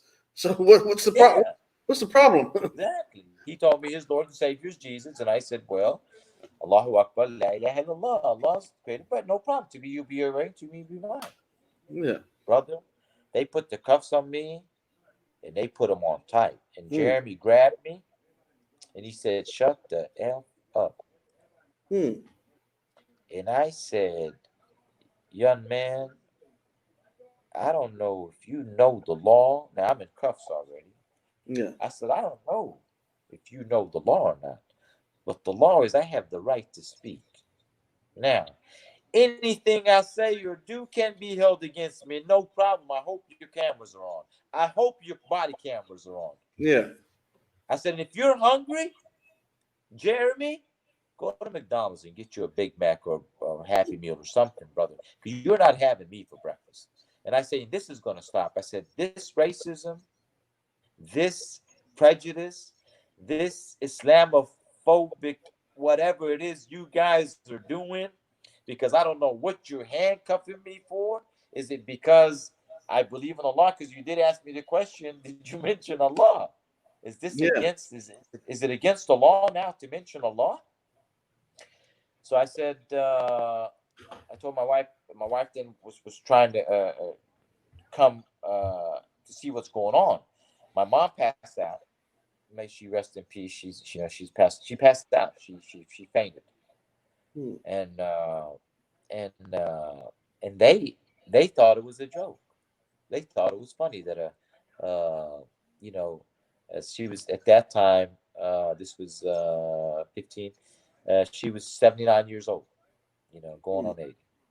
He was an old, doesn't speak much English. Her son hadn't done anything, and here's all these officers. They just handcuffed her son and marched him down the street. One Yeah. of them saying, "Shut the f up" to him. They're going off on him as if he's. And then there's cars parked at the end of the street. I live in a small neighborhood, been there for over 20 years. Same Yeah. neighborhood, you know. My neighbors, Earl was like, they're all, my name, the preach, the one across, all of them, everybody, and there's all these cars, and there's guys with the shotguns, the long guns, and the canine dogs, and the dogs are. He's walking up to the house with the canine dogs, and my wife approaches. And my wife starts walking through. He says to her, uh, "Why are you being so nosy?" This is the canine officer to my wife. Sister, They your thought wife. my mother. They thought they didn't know who my mother was. They didn't know who my wife was. And my wife said, "Excuse me, that's my husband you have in the back of the car? And I would like some answers. Why is my husband in the back of that police car? Yeah. What has my husband done? You guys need to tell us something." So they didn't read me my rights. They didn't tell me why they're arresting me. They put me in the back of the car. Uh, they were lined up about five in front of me, officer. So I'm talking to them, and they have the recording, but they don't. They all of a sudden the body cams. We didn't get any body cameras. They said they had them off, but the camera in the car was playing. So me in the back of the car, that's still available. Like we'd be able to get, I can get it, and we would play. You'd hear me talking in the back of the car, and I did tell them I was going to sue. I told them once I was found not guilty, because whatever it is they're charging me with, I knew I wasn't guilty because I hadn't done anything. So Yeah. Yeah. if you haven't done anything, right? You have to. Yeah. Don't worry. Right. Exactly. So I wasn't worried. So my brother, my wife calls my younger brother Faisal. He leaves work. He comes. I'm in the back of the car. He's like, "What's going on, Yusuf?" I said, "Listen, brother." I said, "This is what happened." I said, "Please call Abu Bakr, Wayne, and call CARE, Council for American Islamic Relations, and speak to Nizar."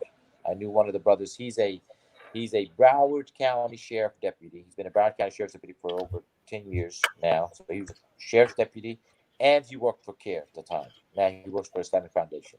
Good brother. You should one day bring him on your show. Inshallah. Inshallah. A very good brother. So I told him call them, and I'm in the back of this car, and you know, brother. I mean, and they would take the cuffs off, and they were cutting into my wrist. I mean, I was hurting. I was being treated very, very like a criminal. Yeah. Like, you know, in my own hometown, in front of my home. And I'm like, something. It was like a nightmare. It was like something I, see on TV. A show, like somebody's living this normal life, and all of a sudden, boom, the life is turned upside down. So they put me in the car. They keep me in that car for a while. My wife has to go now and tend to 6 little kids and explain to them that their father has just been arrested. And they set no bond in the beginning. No bond. No bond. I don't What? get a bond. Right, I got to go before the judge first. Okay, yeah. They wouldn't even tell me for Then they tell me what I'm charged with. Then they tell me the charges, and I'm like, "Are you kidding me? Where do you get burglary? Where do you get Burglary. burglary, assault, or battery against someone 65 years or older, punishable by life in prison if convicted?" Now, yes, I'm innocent until proven guilty, but as a Muslim, you're guilty Yeah, until proven innocent, absolutely. you know? And subhanAllah, brother, they take me, they keep me in the handcuffs. Uh, I get to the station. Of course, I know a lot of people in Belgium. So the guy that's doing the booking, Tommy, he knows me very well. He comes to my store. He's like, "What are you doing here, Yusuf?" And I said, "Brother, if I knew, maybe I was hoping you can help me and tell me, Yeah, what am I doing here?" You know? Uh, he says, "Man, I don't know, Yusuf, but look, I'm going to make this as easy as possible for you. You know what I'm saying? Bro, I think you're going to be all right. We've all known you all our lives, there's got to be a story behind." Everybody's like, "There's got to be a story behind the story. Like, yeah, there's got to be mistaken identity or something, you know? How can they charge you with that?" You know what I'm saying? Like, my thing was, did someone go back and attack this guy? The man, maybe, because I didn't see him after that. We didn't see each other after the conversation, the handshake. yeah, I didn't see him. He was from Plus and he was from another town. So I never seen him, never talked to him. I didn't talk to, it wasn't like that, nothing that happened. That's why I was very confused as how can you, was there someone that actually committed a crime and they thought it was me? You yeah, know, did something happen? Well, sir, no, apparently he went to the police station, Mr. Howard, and filed the complaint, and they came to my house. But they supposedly came to my house to question me. So the judge was like, and then when we went to try, he's like, "Do you always you take an army?" And he used Mr. Howard's, because that's what Mr. Howard said in the story. There's a magazine, by the way, the picture that you used, and I have to, say that for copyrights and all. The picture you used to promote it, that picture was taken by a professional photographer here in Miami for New Republic magazine. New Republic magazine did a story called "The Handshake." They did my story right there. You're showing it, okay? That's the gentleman, Mr. Howard. And you know what? I don't have any ill feelings towards Mr. Howard. I really feel sorry for him, and I feel bad for him. And I pray that one day we'll be able to, maybe, I don't know, maybe he'll come on your show. We can bring him on your show. maybe. Uh, We'll see what happens. you think? Yeah, look, you think he'll come on? I mean, hey, I don't. I don't have any problems. Alhamdulillah, yeah, I'm doing my show. Alhamdulillah.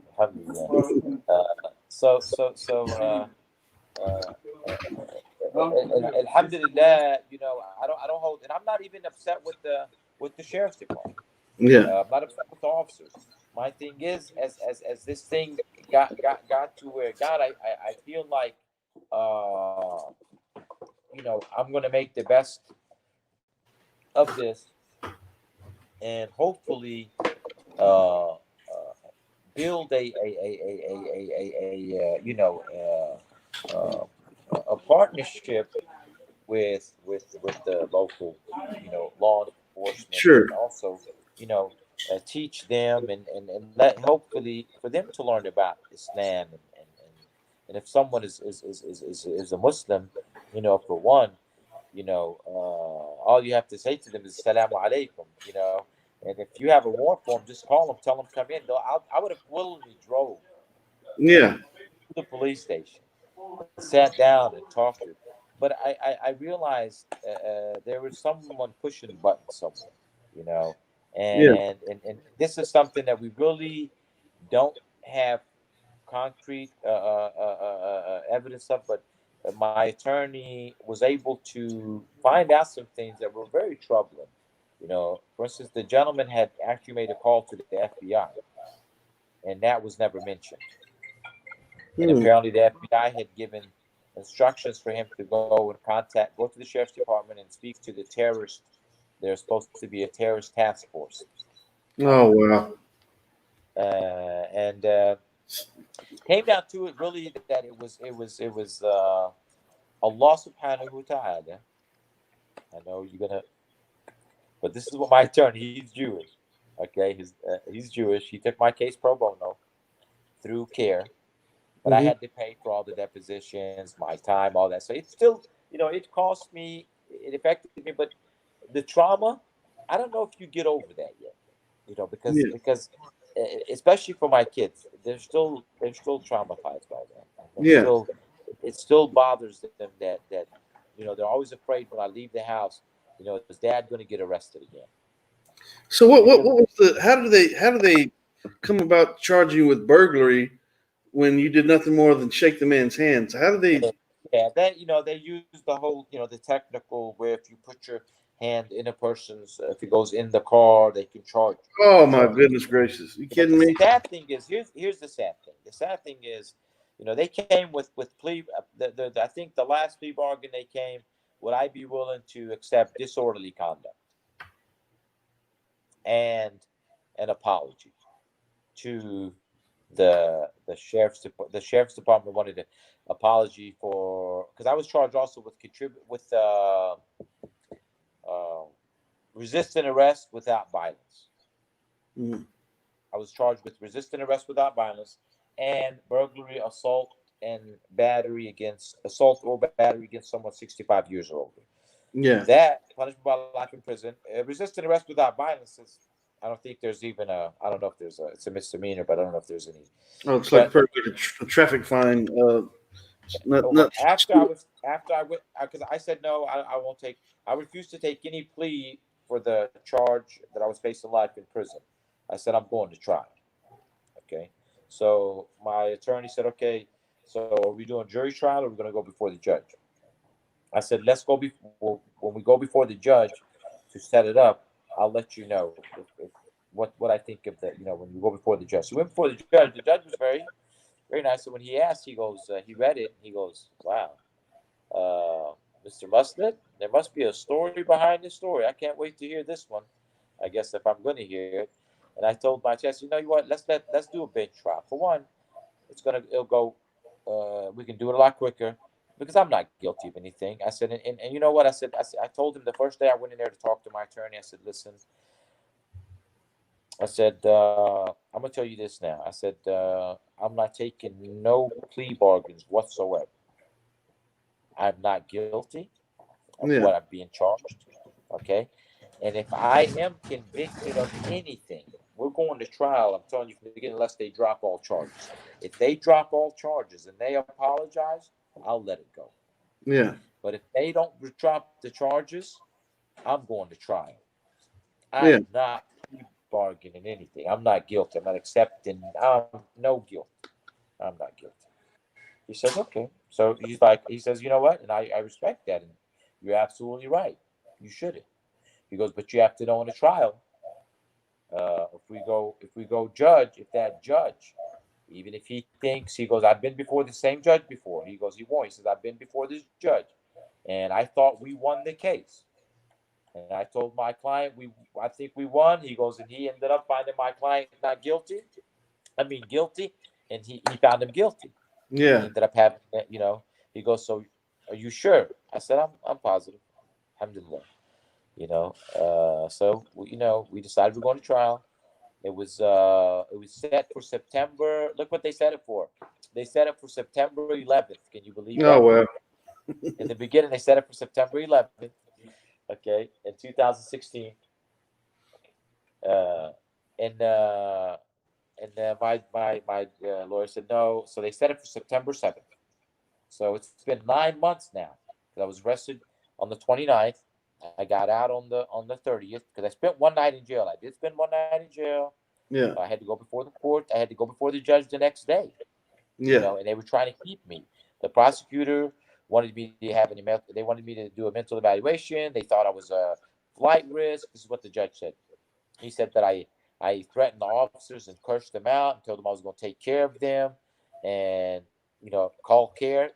They flipped call care into go take care of them, and then me calling Abu Bakr, he was calling his people and said go take care of them, and this Oh ridiculous. my I mean, goodness gracious. I went off at the bond hearing, and luckily and thank God the judge there in Belgrade knew me, and he let me go home on my own recognizance. I didn't Yeah. even have to post bond,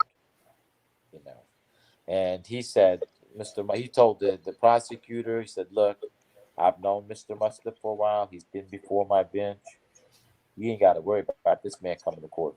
He'll be here. That's what Yeah. the judge told him. He Yeah. said, I've seen him come to court because I've been there on behalf of other people that didn't have anyone. I went there on behalf of a brother who was recently had that funeral for, Brother Clovis Jenkins. Yeah. Remember I told you he was, he had his medication. I went before that same judge, and subhanAllah, it paid off because he remembered clearly, and he said, no, they never dropped the charges. I ended up going to trial. The prosecutor that started it here in Belgrade, he's retired. He retired, and he told me he apologized. I mean, if he's one day he sees this, and I'm not upset with Mr. Shepard because it's public record. They can go pull it up. Yeah. My court was public record. They can, a lot of people don't believe I actually went to trial. When I Yeah. told my story, I'm surprised by that myself. I was literally just thinking about that. I was thinking, I can't believe he just said he had to go to trial about this. Yeah, I went to. I thought for sure they would have dismissed it before that. Look, listen, it's not cheap to go. Yeah. It costs a lot of money. Yeah. But who paid for it? Yeah. We did, the taxpayers. Yeah. That's why I decided to go bench instead of jury, because imagine we went jury, how much more money the state would have spent. Absolutely. And so let me ask you, so during the course of the trial, did they talk about Islam? Yeah. No, they did, because of course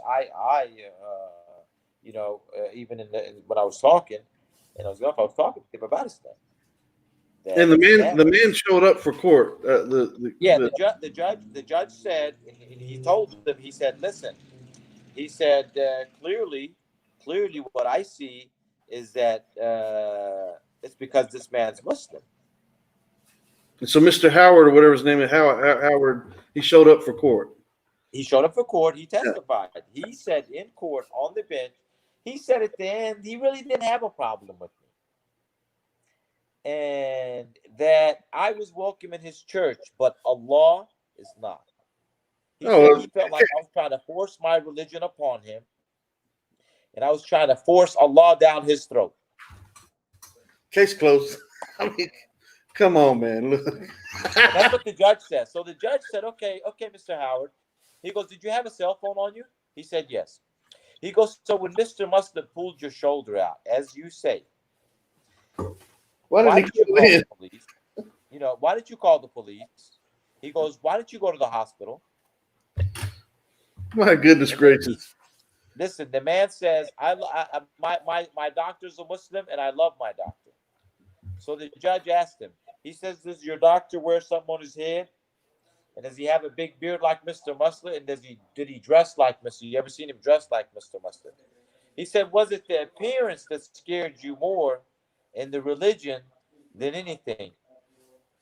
Mr. Mustard couldn't have hurt you with the hand. Had he hurt you and you were hurt, you would have went to the hospital. Had he hurt you and you were hurt, you would have called the police. But you feared this man and you feared a religion. Which is why I wrote a book for those types of people titled "Consider Islam disproving the patriots of propaganda. Alhamdulillah, Rabbil Alameen. Addressing those types of people that have this fear within them that's unwarranted, unjustified. It's just there. It's been planted like seeds over and over and over again. It's disgusting. And the sad thing is, Brother Kenny, is that myself, yourself, Brother Musa, every awakened Muslim, and you see I use the word awakened, woke, awake, because there's a lot of sleeping Muslims. I used to be a sleeping Muslim. I would slept for a long time. Slept for a long time, for 33. Look, the dream. Who was it that came in the dream? Subhanallah, Al-Masih Isa bin Maryam alayhi salam. Alhamdulillah. Allahu Akbar. Look, it wasn't Nabi Muhammad sallallahu alayhi wasallam, because Nabi Muhammad sallallahu alayhi wasallam tasliman kathiran mubarakan. Allahu Akbar. His entire life is documented from the time he was told, Ikra باسم ربك الذي خلق الإنسان من علق اقرأ وربك الأكرم الذي علم بالقلم علم الإنسان ما لم يعلم. So, and the adhan is going off, subhanallah. That's right. Alhamdulillah Rabbil Alameen. We're gonna call the adhan and establish Salat al-Maghrib here soon. Okay. Alhamdulillah. So, I did go to trial. I was found not guilty of all charges. They still didn't drop they didn't drop that right away either. The resisting arrest without violence. They had the nerve, after I was found not guilty, Brother Kinney, to ask for a letter of apology for them to drop that. Of course, I didn't have to. They got you all cleaned up. And with the handcuffs cutting into your wrist. Yeah, and I told you. They want you to apologize. Oh man, listen. So the attorney answered for me. He said, "Listen, people." He said, "Listen, guys. You're really pushing Mr. Muslim. Now, he already threatened to sue you guys. Now, I don't know if he will or not, but maybe I can convince him to write a letter of explanation, because he is a very reasonable man. Whether you guys, he got to know me really well. He knew I was about peace. I'm about saving my community. Yeah. I'm about saving lives. I'm about changing lives for the better. Okay. I've been facing, persecution in the past. Listen, it's been rough for the test, brother. 21 years. Look, I started all over again at the age of 33. I gave everything up to my previous wife and gave her, the children, and just wanted to do right. Yeah. And set an example, and then I found myself all these years later in a town that I love dearly, which is my home, Belle Glade, Florida, because right now I can't even go to visit Asharkiya, right? And I faced life in prison in that town. But I knew, had they convicted me of anything and there was going to be a sentencing, I would have had the entire city of Belle Glade lined up to testify on my behalf as far as character witness. Because, I love my people and they love me. Even Mr. Howard, I have nothing against him, and I'll pray for him. Eric, my neighbor, the preacher, I pray that one day me and him can sit down. And I would love to actually bring him on so you can talk to him, and let them know, look, this brother Yusuf, me and him are brothers. We've never met in person, but we're brothers. I wait for the day, inshallah. Maybe you can, I'd love for you to maybe come to Belle Glade. Inshallah, I want you to come when we do the center. Inshallah. We'll take care of the inshallah, we'll be able to take care of your travels and have a place for you to stay and come and join us, and maybe do a series of shows and invite these people to come, the gentleman himself, and and me and them to see and shake hands and bring these officers and work with the local government, and because this is the only way we're going to fix it. Or there's going to be, I could have been George Floyd. Yeah. Because had I really resisted with violence, I would have been dead that day. Sure, okay? Sure. Because 2 weeks later, two of the officers, the one that handcuffed me and one of the other ones, shot a young man as he was running away from the officers. They shot him and killed him. Okay. So the thing is come on. We gotta this test is gonna continue, Brother Kenny. And That's if right.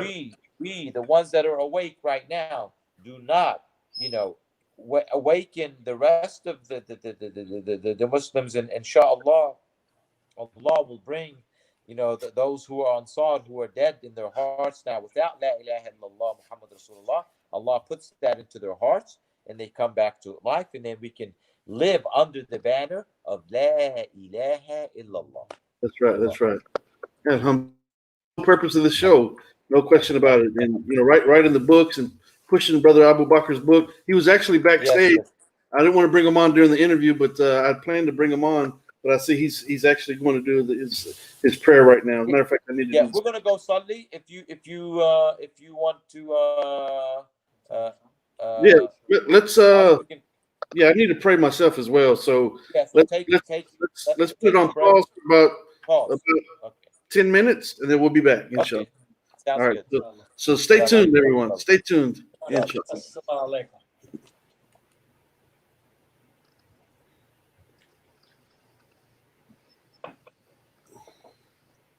How do we? Okay. Yeah. You can stay there, You'll brother. mute it. Yeah, You just mute it. yeah, put it on mute. All right. Thank you.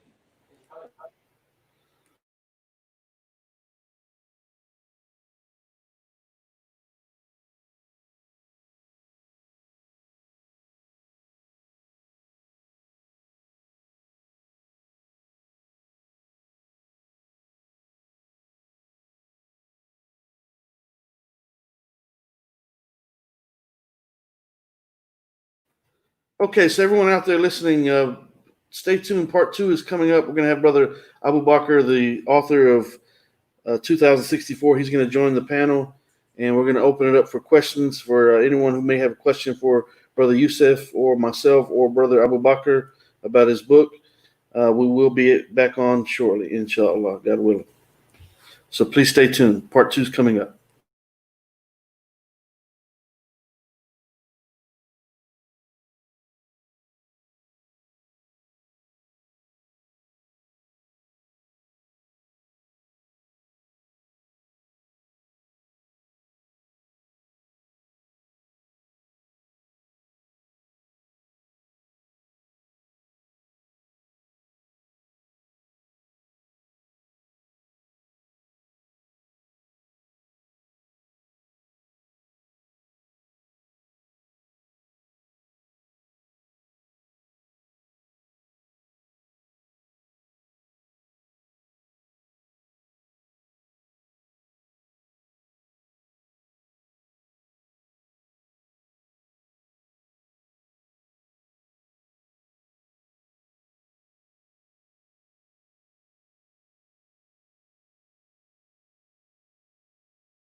All right. Assalamu alaikum. Guess what? Welcome back, everyone. Assalamu alaikum. I lost my signal again, so I don't know if it's AT&T or if it's my laptop. I don't know what it is, but I cut it out again. Alhamdulillah. Can you brothers hear me? I can't hear you for some reason.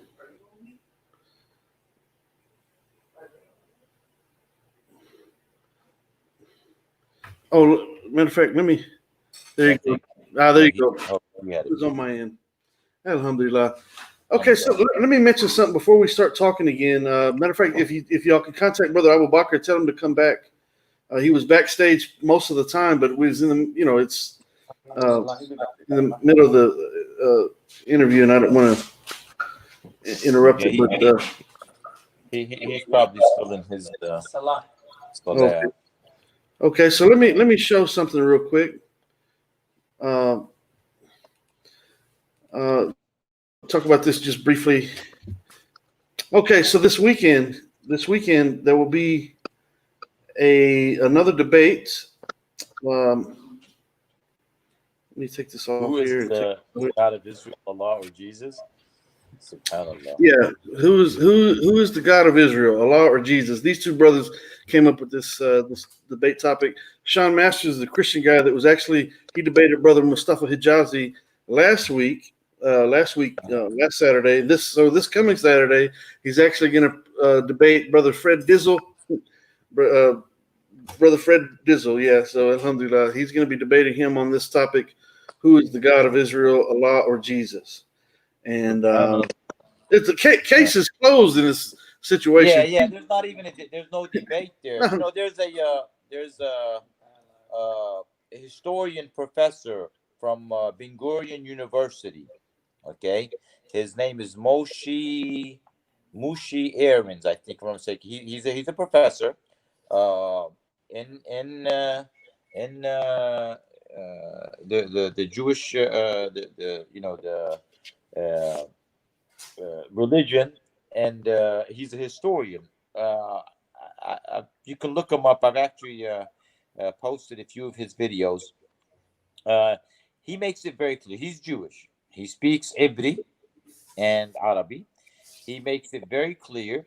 And actually, he's from Ben Gurion. He is Israeli. He is of the children of Israel. And he'll tell you clearly Allah subhanahu wa ta'ala is the God of all mankind. He will also, this is a Jewish historian, okay? He will also explains how every prophet from Adam to Muhammad sallallahu alaihi wasallam, including Jesus, but of course we know Al-Masih Isa bin Maryam alayhi salam, but if they say Jesus, they're talking about Isa. And That's every right. single prophet is Muslim. That's right. And every part of the world is for Islam. You know, it's the thing. Like he said, he goes, there is no, and they repeated it a couple of times. There is no Islamic occupation, only Islamic liberation. That's right. Alhamdulillah. This is a Jew, So yeah, I mashallah, mean, professor this is from Ben Gurion. You can, yeah. I share him on my Facebook. I've shared his videos, and he's not the only Yahudi, uh, Jewish scholar that has come forward and made it very clear that Allah subhanahu wa ta'ala, like I told you, Allah is not Arabic. Yeah. It's not Ibri. So the Jew, the children of Israel would be claiming, well, this is a Hebrew name. No. It's not Ibri or Arabi. Yeah. This is the name of our Creator, Right. and all the languages were created by Him. All the humans were created by Him. All the angels were created by Him. All the jinns were created by Him. That's So right. I mean, these guys, they just want to, if they just want to get on your show, and I mean, let's do something positive. Sean Masters, he's a master of nothing. Allahu Yeah. Akbar. May Allah guide him to Islam. Well, And then quite Brother simply, I Fred, mean, no yeah, disrespect, but yeah. Sean needs to go read some some English translations of the Quran, okay? And then if he wants to read, know more about the Injil, which they call Bible, then go learn Arabic or Hebrew, and study the original language. You know, Yeah. but it's very sad, brother, that they're wasting their time and they're just doing things that the shaitan loves. Like shaitan loves this stuff. For Jesus to even be mentioned in the same sentence as Allah subhanahu wa ta'ala. It's subhanAllah that you put this up there, because what I told you, what the Jewish lawyer said, he said it was Allah versus Jesus. Yeah. Yeah. He goes, but Allah won. That's right. Absolutely.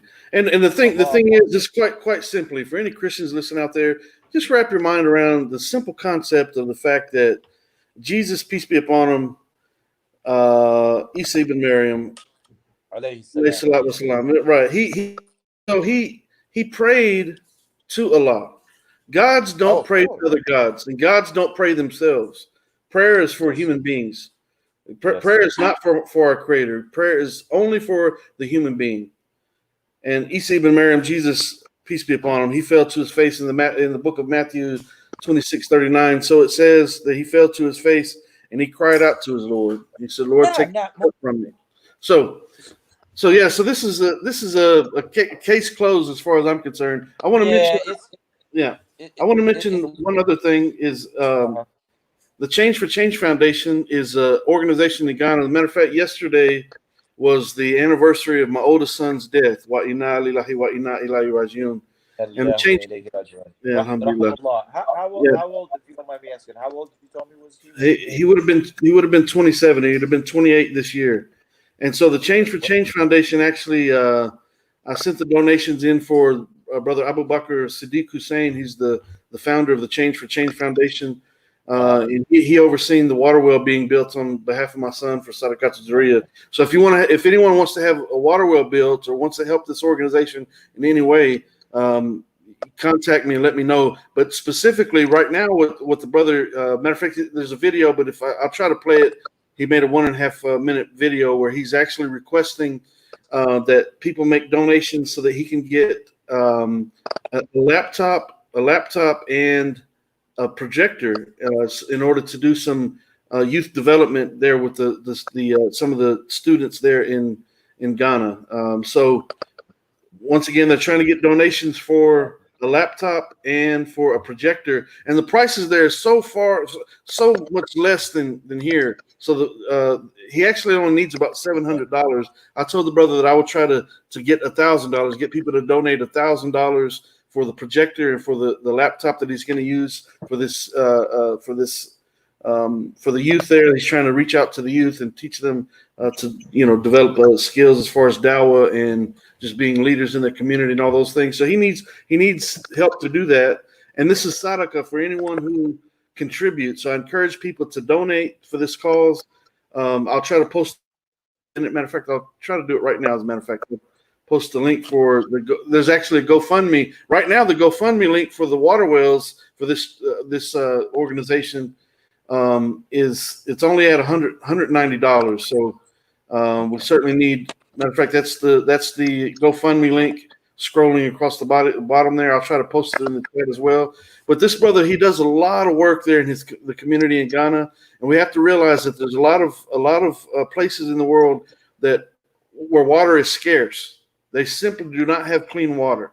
So these water wells that are being built, it's a great comfort to me knowing that the water well that was built on behalf of my son for Sadaqat Jariyah for perpetual blessings for the Day of Judgment, comforting to me to know that it's being used on a daily basis and that my son receives blessings for it.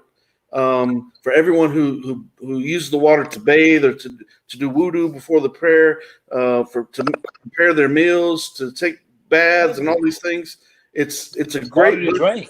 They finally have clean water to drink. Yeah, to drink, absolutely. So it's such a great blessing to donate to something like this. Allah subhanahu wa ta'ala most assuredly will remind you about it on the Day of Judgment. On the Day of Judgment, you'll be glad that you made a donation if you do. And once again, for me to get the money to the brother, I have to do a bank-to-bank transaction. So the donations will come to me. This GoFundMe actually comes to my account, but I'll transfer it to Brother Abu Bakr.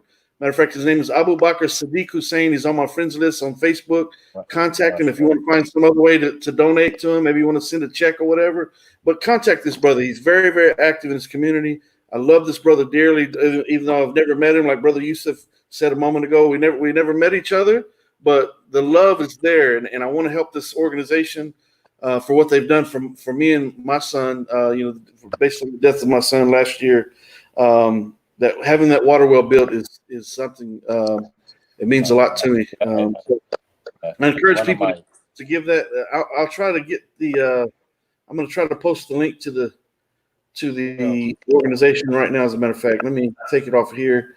I have to copy and paste it, and I'll post it into the chat. Once again, you can help build a water well by donating to this, or if you want to donate on behalf of the projector and the laptop that they need for their to reach out to the youth there, you can make the donation for that. But please, if you do this, please specify and let me know what you want to donate to. That way I can make sure the money goes to the right place. So I'm going to paste it there into the chat on YouTube. And once again, this is extremely important. Please help these people. We take it for granted here in the United States that we have running water and it's clean water and all those things. Some of these places across the world, they do not have clean running water. And these wells are very, very important for these villages. And so please help this brother and this organization, inshallah. So sure. with that being said, I'm going to take this off here. And alhamdulillah. So I'm not sure what happened to Brother Abu Bakr, but I wanted to bring him in. I'm sorry he had to wait so long. Yeah, he probably once he goes to Salah. Yeah. He usually does. I know in between Maghrib and Isha. Abu Bakr, mashallah, he's been one of my inspirations. And Allah subhanahu wa ta'ala brought him into my life. Like I said, in 2014, we became very close, and like I said, we're more like brothers than just friends. But we are Sahaba, just like the Sahaba back in the days. Uh, they traveled together, they did things together, and then this what brought them, made them close. And the thing is right now, brother Kenny, if you look at the world today, the way it is, okay, and the things we're dealing with in the situation, and then you go back during the time of the Prophet Muhammad sallallahu alaihi wasallam, okay, back when the Rasul sallallahu alaihi wasallam came with Al Quran Al Kareem, and he was the seal of the Muslim prophets, because all the prophets were Muslim. And then okay, what happened? Oh, okay. Yeah, he texted him, Brother Okay. Musa, because Brother Musa is going to have to get on a phone call soon Okay. to Malaysia with his wife. So Sure. but Alhamdulillah Rabbil Alameen, for now, here we are. We're able to, be live and discussing, Islam, giving da'wah. I'm able to share, for instance, my story. People come on to share, and this is a blessing. There's the same technology out there, and right now there's people out there, for instance, using the same technology to do something bad with it, to promote the wrong thing, to you know what I'm saying. So as Muslims, we have to not lose focus of what we are here to do. You know, it's very, very important that we continue to remind ذكر in نفعة الذكر. That's right. Subhanallah, Alhamdulillah Rabbil Alameen, I'm able to speak the Arabic language fluently. But like I said before, my Arabic that I was speaking was mainly just regular talk rather than Allah's words. I didn't know much of Allah's words back then. But Alhamdulillah, Allah subhanahu wa ta'ala now teaches me the Quran. I'm able to recite it and then also translate it in English without having to go to the book. Yeah. What Allah has blessed me with as far as what I know in Arabic, Alhamdulillah Rabbil Alameen, I'm able to translate it in the simple English that I know, that Allah has blessed me with. Yeah, yeah, So a lot of times, it's just talking in their language, you know, the common English. Allah subhanahu wa ta'ala didn't leave anything out of the Quran. I mean, He covered everything. He gave us a similitude or parable for every situation going on, including that's right. right now. The I, world t- I right told now. I told a Christian brother yesterday the same thing. Someone that I've been dealing with for going on 4 years at this point, and I told him literally in our discussion, he was being a little bit analytical, a little bit too overly analytical about some verses of the Quran, and I told him, I said, you know what? I'm actually, although I'm aggravated with you, I'm actually glad that you're doing it because you're proving the Quran correct in the Yeah. process. And so I recited to him in the third chapter of the Quran, verse 7. Allah makes it clear that there's some verses of the book that are clear, and there's others that are allegorical, and those whose hearts are looking Yes. for to cause dissension seek out those that are allegorical, trying to define them, but only Allah knows the understanding of those verses. So yeah, literally everything that we Yeah. face in life, the Quran addresses it. And if Yes. people could wrap their minds around that, I know there's a lot of atheists out there, and there's a lot of people who maybe they're born into Islam, and so they don't study the way they should. But I encourage everyone who's listening. It's a continuous effort, continuous. This is why Allah tells us to keep seeking knowledge and actions. It tells us to ponder and reflect on different things. There's 1,100 references to nature in the Quran, drawing our Yes. attention Yes. to the greatness of the creature, the greatness of the creation. The creator is even greater than that. You mentioned the man trying to blow out the sun earlier. As great as the sun is, the great as the sun is, someone placed that sun in its position. If it was off a fraction of an inch, the world would be done with. Right? If it changed, And listen, it's the, precision. the, the sun rises and sets every day by the will of Allah. Allah's the one. That sun, that moon, everything, the stars, everything happens by the will of Allah subhanahu wa ta'ala. The trees prostrate to Allah. When Allah subhanahu wa ta'ala sent the Prophet Muhammad, may Allah's peace and blessings be upon him, sallallahu alayhi wasallam, he was rahmatin lil alameen. He was a rahmah, a mercy, not just to mankind, the humans, but also to the animals, to the trees, to the plants, to everything. That's right. Matter of fact, And there's a hadith and that says he, the Prophet Muhammad. yes, Yeah, he was living. He was the walking, talking Quran for 23 years. that's right. The Okay, Prophet Muhammad sallallahu and alaihi wasallam says in an authentic hadith, it says that the mercy of Allah extended to the point even even the she camel has mercy for its young as she watches where she places her feet.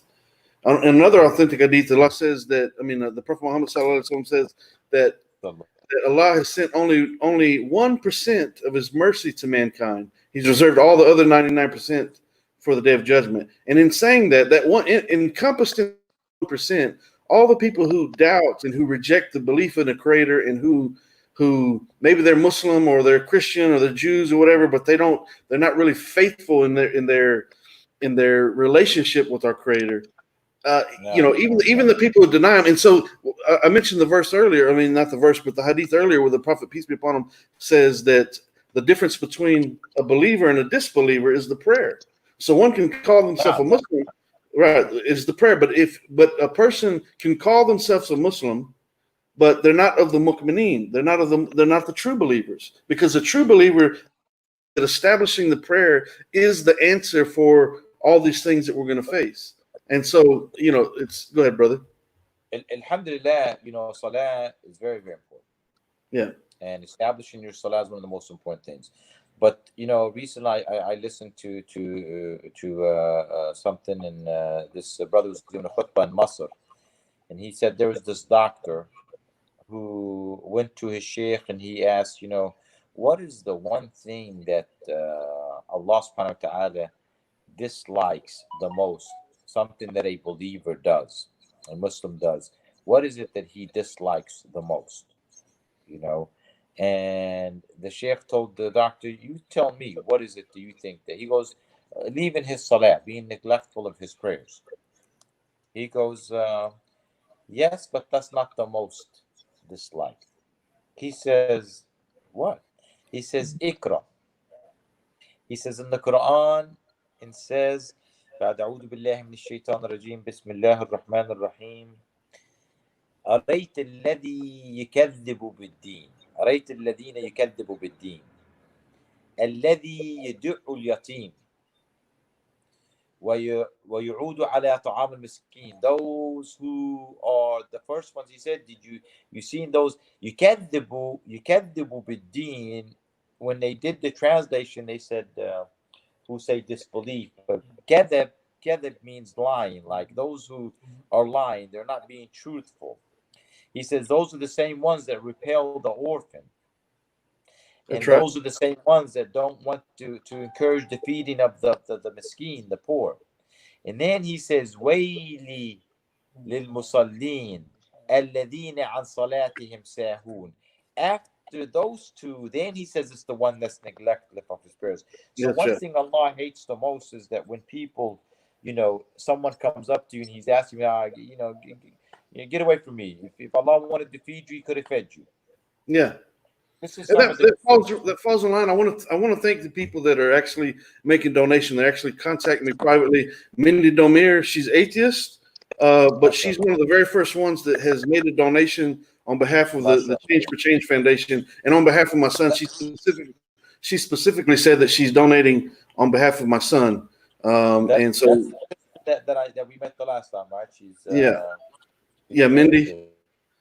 And so once again, like the brother just mentioned, there's people out there that are hurting. This organization, this brother contacted me last night. I told him to make a video. I'll try to play it here in a second. A 1.5-minute video that he made, and he's actually making the request for a laptop and a projector in order to help these children for these, to develop fundamentals within their society and trying to help their communities and all those things, trying to address those issues. And he needs a projector. He needs a laptop. Look, it costs a lot less there. All he really needs is $700. I told the brother that I will try to get $1,000 to try to add so we can put it into the water well campaign. But I encourage people once again to please give for the sake of Allah. Donate to this organization. This is a great opportunity. It's something that we shouldn't pass by.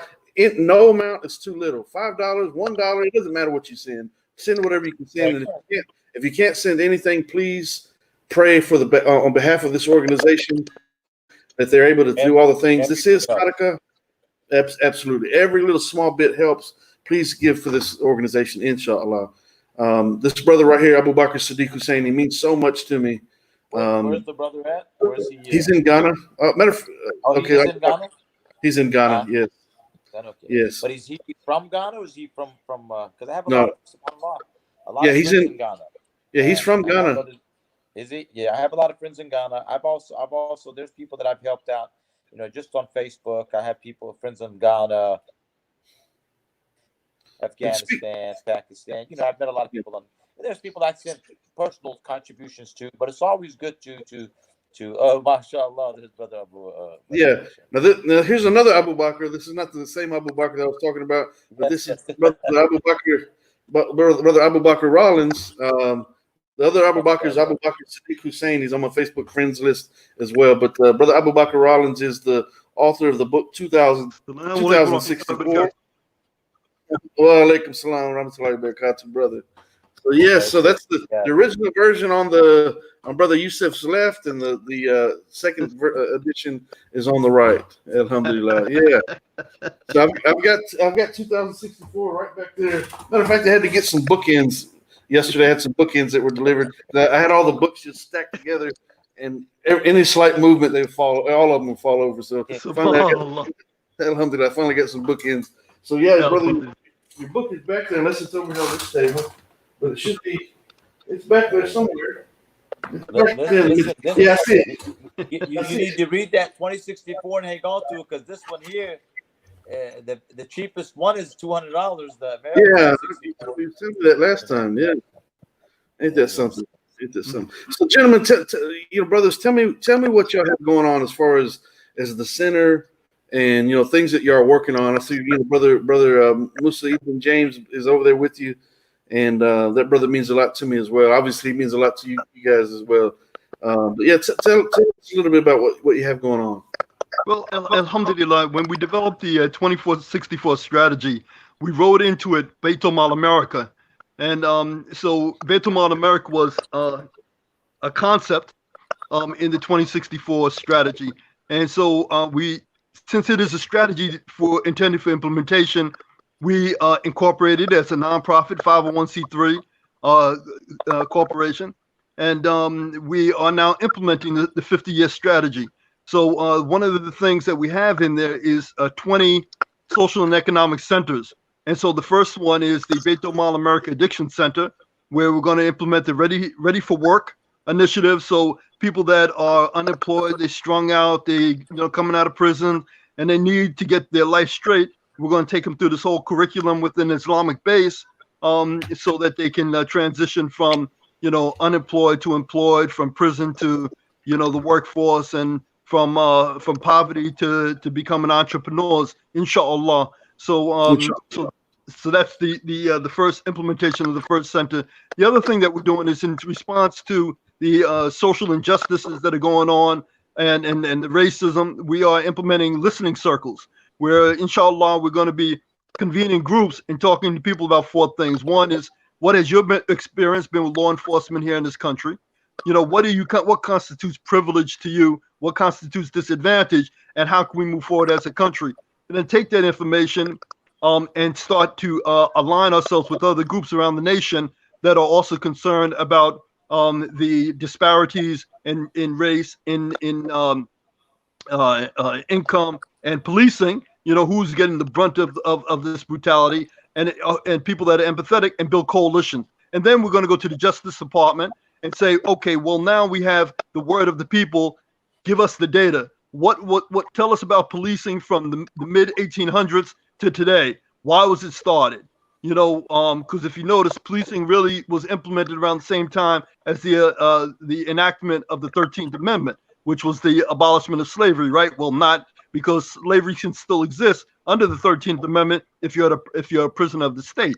So so that's that's the last part, and to develop a strategy with the Justice Department where we realize a different idea for public safety, where it's no longer the badge and the bullet policing, but it's the people in the community policing themselves from the standpoint of like what we do in Miami now. We have street outreach teams that go out and they mediate conflicts. So they see that somebody's about to they have a beef with somebody and they're about to go fire off on somebody. We have street outreach team, credible messages, people that have been in prison, that turn their life around. They go out and they talk and they mitigate these conflicts. So I think that's a better investment of taxpayer dollars than into the police. Now, do we transition the police all out 100%? Well, I'm not sure that is wise either, but we need to do the research. So we're going to do anecdotal research, we're going to do data research, and then implement that strategy with the support of the Justice Department, inshallah. Because at that point, we'll have a large enough coalition to influence what the Justice Department does. So that's our hope. That's in our intention. So those are a couple of things that we are working on right now. And then the last thing that's on our immediate agenda is the Halal Americas, where it's a international trade show to bring halal products and services from around the world to North America, South and Central America, and to the Caribbean. So we'll be having an international conversation later this year that is going to discuss actually having a physical conference or trade show, I should say, in 2022.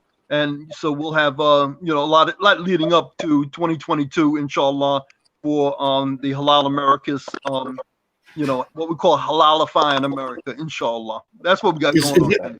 So is that the name of the organization, Halal America? No, that's the name of the trade show. The name of the organization is called Beitul Mal America. Oh, okay, okay. Alhamdulillah. That's what I was getting at. Okay. Oh, one Alhamdulillah. last thing, Kenny. Let me just throw one last thing in there because this is Sure. very important. We've already started to develop this, but we're going to introduce a silver dirham, inshallah, so that people can invest in a halal way in actual silver product, 99.9% silver, and it'll have the Beit Mal America logo on it. It will be pure silver. You'll have a certificate, and it will be sold at market price. So you can buy your silver from Beit Mal America, and we'll build up a treasury and the whole 9 yards. So Muslims have a halal investment and support these works that we're doing, inshallah. Yeah, inshallah, inshallah. Certainly anything I can do with Consider This TV to help that, as far as reaching out to people throughout the nation. If maybe we can organize a big meeting, I can have up to 50 people on this platform. Not on this platform, but on my Zoom. On the Zoom, I would have to go to the Zoom platform to do it, but I can have up to 50 people participating in the discussion, and we could live stream it all over the place. So if we can, maybe incorporate that and try to get people together, get people from law enforcement and all these people, community leaders, try to get them together to actually begin the help initiate the conversation. That I would certainly be willing to do that, inshallah. So, yeah. That's awesome. So Okay. yeah. So what about the center there in Florida? The center that Brother Yusuf, you said that you are working on earlier. Tell me a little bit about that. Yeah, well, basically, it's Yusuf's concept. So I'm gonna let Yusuf talk about it, inshallah. Yeah. Go ahead, Yusuf. Yeah. Well, what we're going to try and do here is similar to some of the things that a few of the organizations that Abu Bakr mentioned. There's a program called Ready for Work. But what we're going to have is Islam, something that because most of these organizations are Christian-based organizations. We are a Muslim-based organization, and we know that most important thing we do is that connection with Allah subhanahu wa ta'ala. So we will have that established, but also we will have services where the people will be able to come to the center, and we will have services for them. We're going to hopefully help train them as far as work, get them ready for work. Also have transitional housing, temporary transitional housing that's affordable for them to, they're just getting out of a jail or they don't have a place to stay. This way they'll have a place to stay, and we'll be able to train them to work in the center. Because eventually, right now, what we plan to do the center is actually one of our places of business. It's called Addiction. It's an apparel and clothing and accessories. Yeah. But we want to eventually replace that with halal products. We'll still probably have clothing. We're going to have other halal products that we'll be able to still distribute, sell online, and also have it physically here displayed, and we'll be able to sell it. Inshallah. So I mean that's the plan here, and for a place for people to be able to go to physically, learn about Islam, and also come for their basic. If they need help, they need needs. They need to connect with those. We have what Abu Bakr does, the walk-in one-stop. So we will have those services here, but we will do, for instance, walkthroughs on a regular basis. I've started doing that now. I'll take a drive, go through the neighborhood. And there's a few families we already have kind of adopted. Abu Bakr, we take them food, elderly lady who is unable. So, we go and we take the food to them. But we want to also, be able to provide other services that the government is already providing, but these people don't know that they have access to it. For one, they're not able to go down or some of them can't even really go on a computer themselves, or don't have one to go on and ask for those services.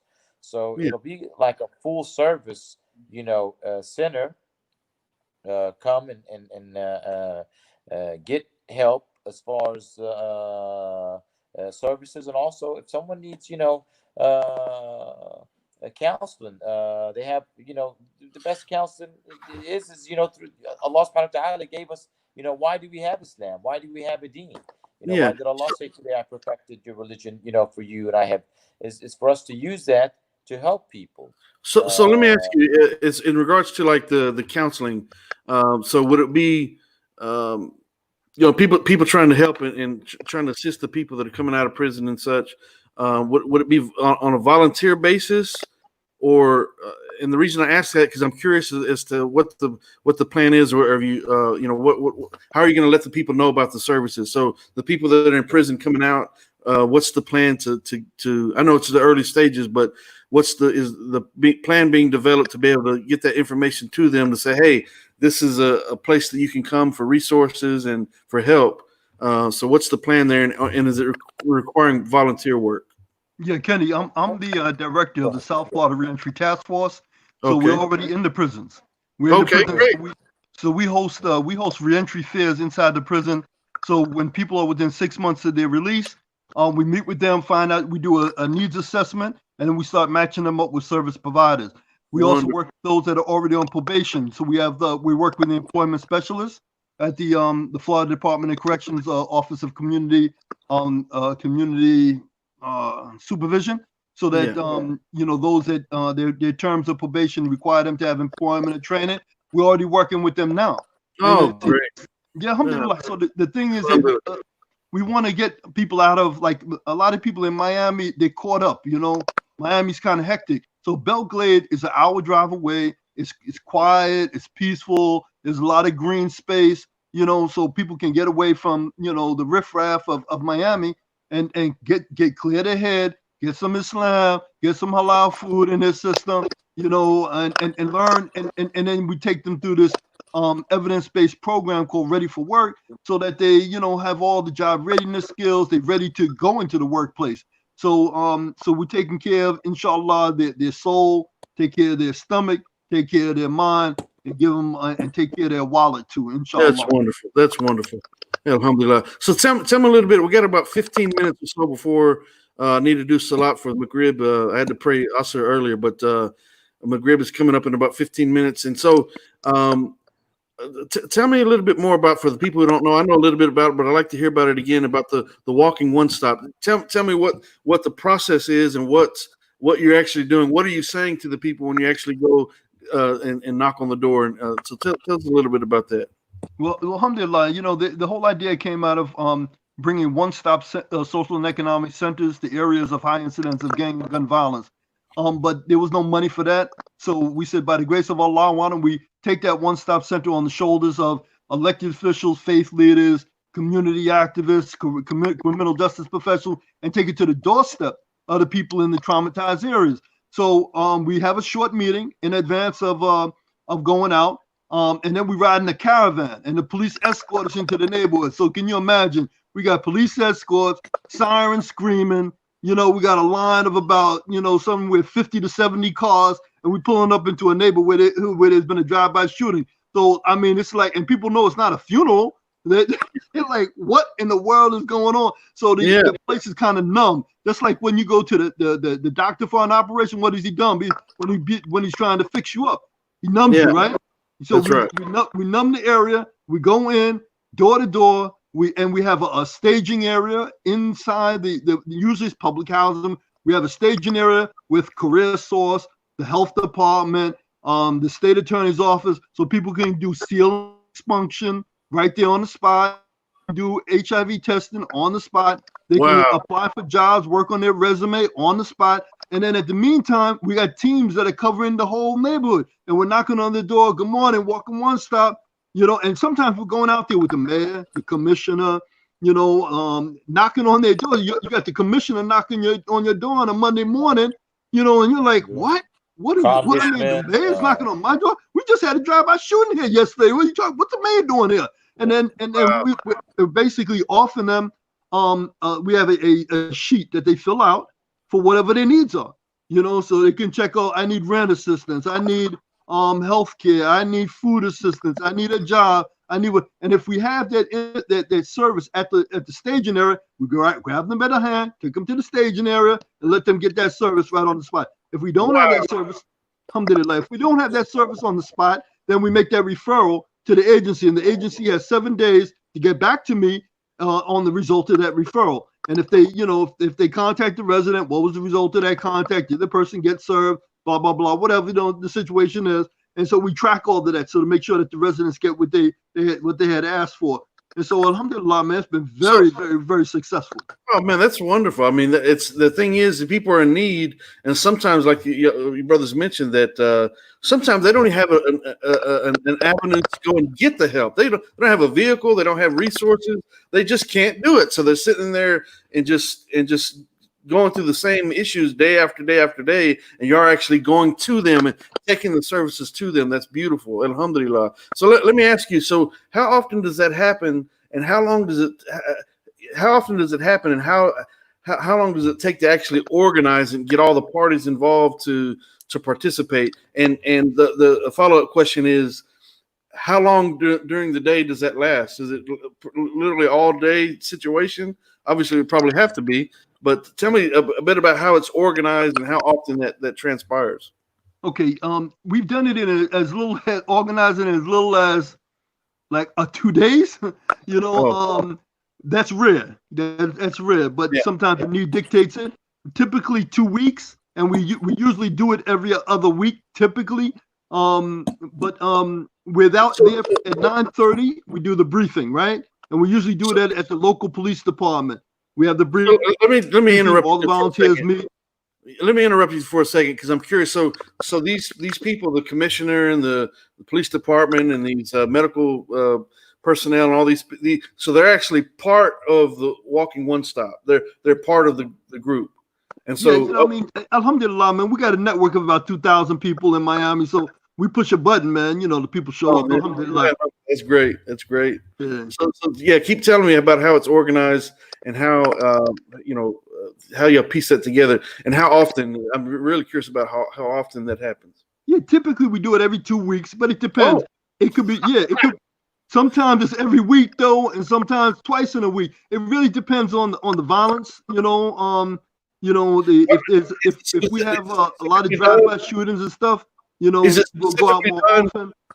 Okay, is it specifically done when the violence occurs? So anytime violence occurs, it's almost an automatic thing that, okay, it's time to go do it. I mean, that could be almost a daily basis, unfortunately. But so how does that come into play? Is it like it's something that people just know that, okay, this certain situation happened, obviously, or is it an email that's sent out? How is it organized surrounding the violence that occurs? Yeah, it's done by request. So a neighborhood, anybody can request it. A resident, the police, the commissioner, the mayor, anybody can request it.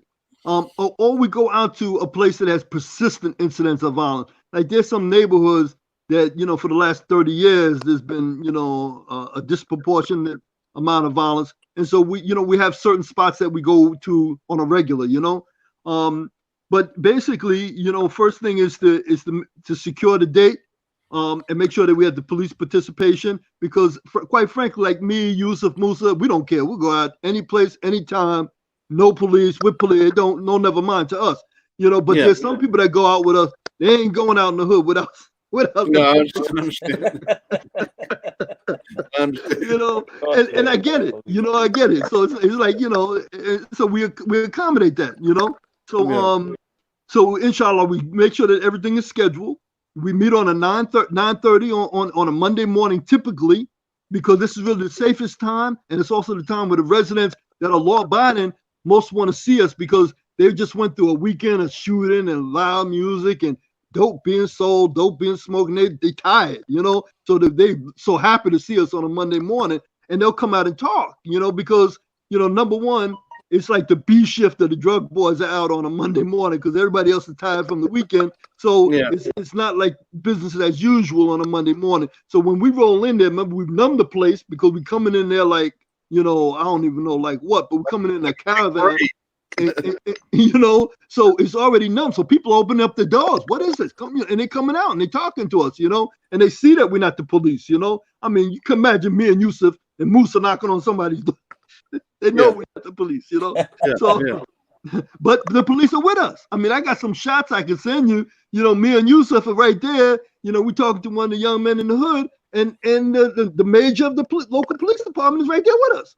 You know Yeah. what I mean? So it's you know, it's police legitimacy also. Yeah, So it builds relationship with the community and the police, and especially right now, it's crucial right now that those relationships be mended in whatever way they can. Obviously, those issues have existed from for centuries at this point, decades.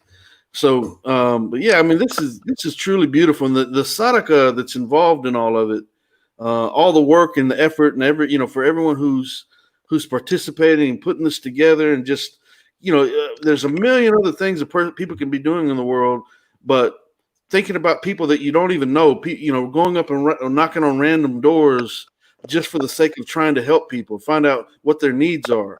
The blessings that are stacking up for people by doing that. My goodness, alhamdulillah, I mean, that's it's just unbelievable. And may Allah subhanahu wa ta'ala bless you, brothers, for all of that, and everyone involved for that matter. Bless each and every one who participates in that. And I encourage everyone who's listening to get involved in your community, because for one, as Muslims, it's part of our deen. It's we have to be active, and we have to, all of it's dawah. It's all opportunities to do dawah, and it's indirect dawah, it's direct dawah, it's long-term dawah, it's short-term dawah.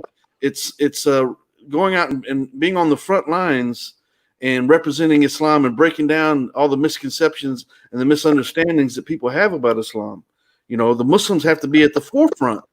Muslims should be at the forefront. We're on the truth, right? We know that we're on the truth, but how do you demonstrate that? How do you prove that if you're not out in the community and you're not, talking about and propagating Islam? And like the brother mentioned earlier, the Prophet Muhammad sallallahu alaihi wasallam said, "Convey from me, even if it's one verse. If you have knowledge, make sure you know what you're talking about.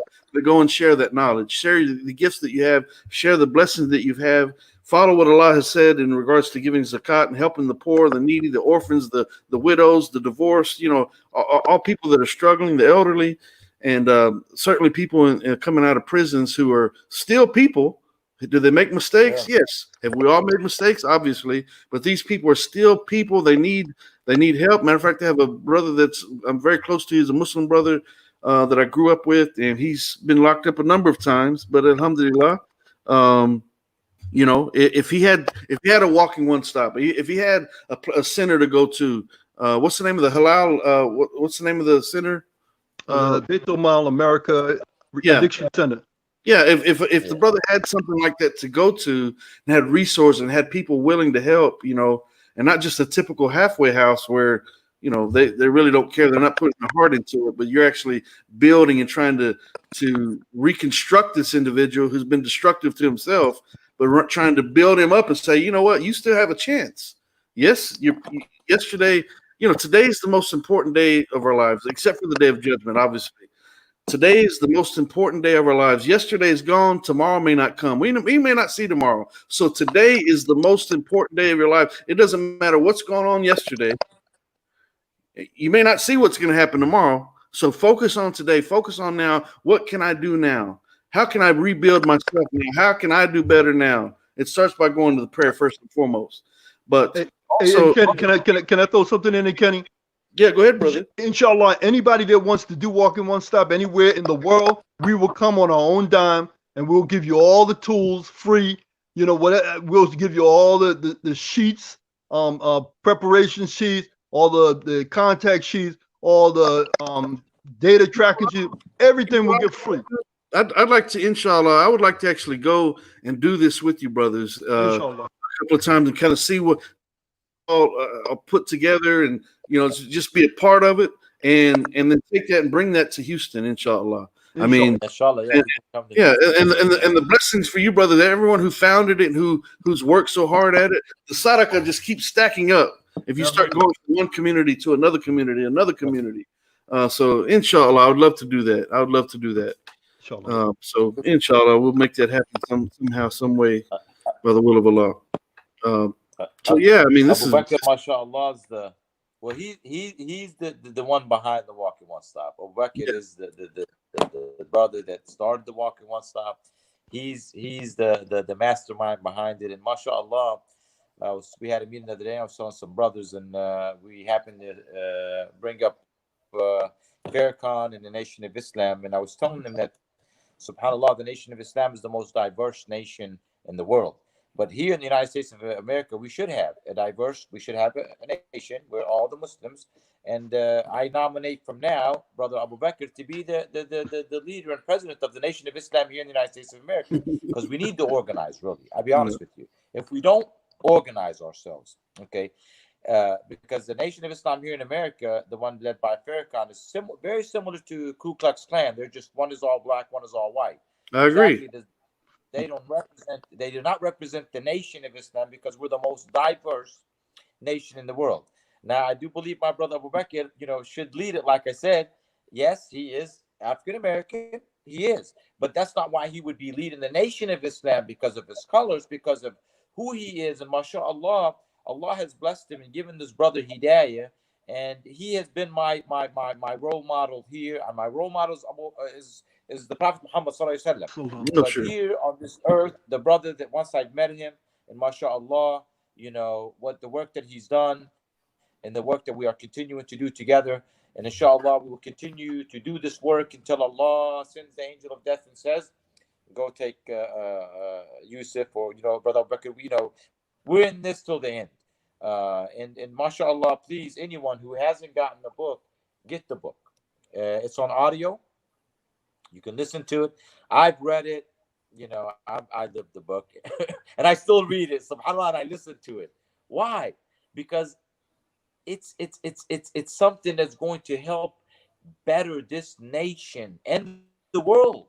But we can only start here. That's why the whole thing with Belgrade is this is a small town, but this is brother. This is my hometown.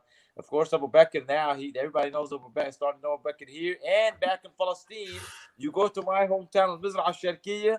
You ask about Abu Bakr, they know Abu Bakr. Subhanallah. Yeah, so because so, the short time we went to Palestine and we stayed there, they all got to know. He led salah at every masjid we went to. Subhanallah. Even we went to the one you remember where Yahya alayhi salam was imprisoned. Do you remember that, Abu Bakr? We went to the prison that John the Baptist, Yahya alayhi salam, was held prisoner way back then, and they had the Roman artifacts. You remember Abu Bakr we went to? SubhanAllah, Abu Bakr, that masjid was over 100 something years. The masjid was very old also, but Abu Bakr led prayer there, mashallah. yeah, alhamdulillah.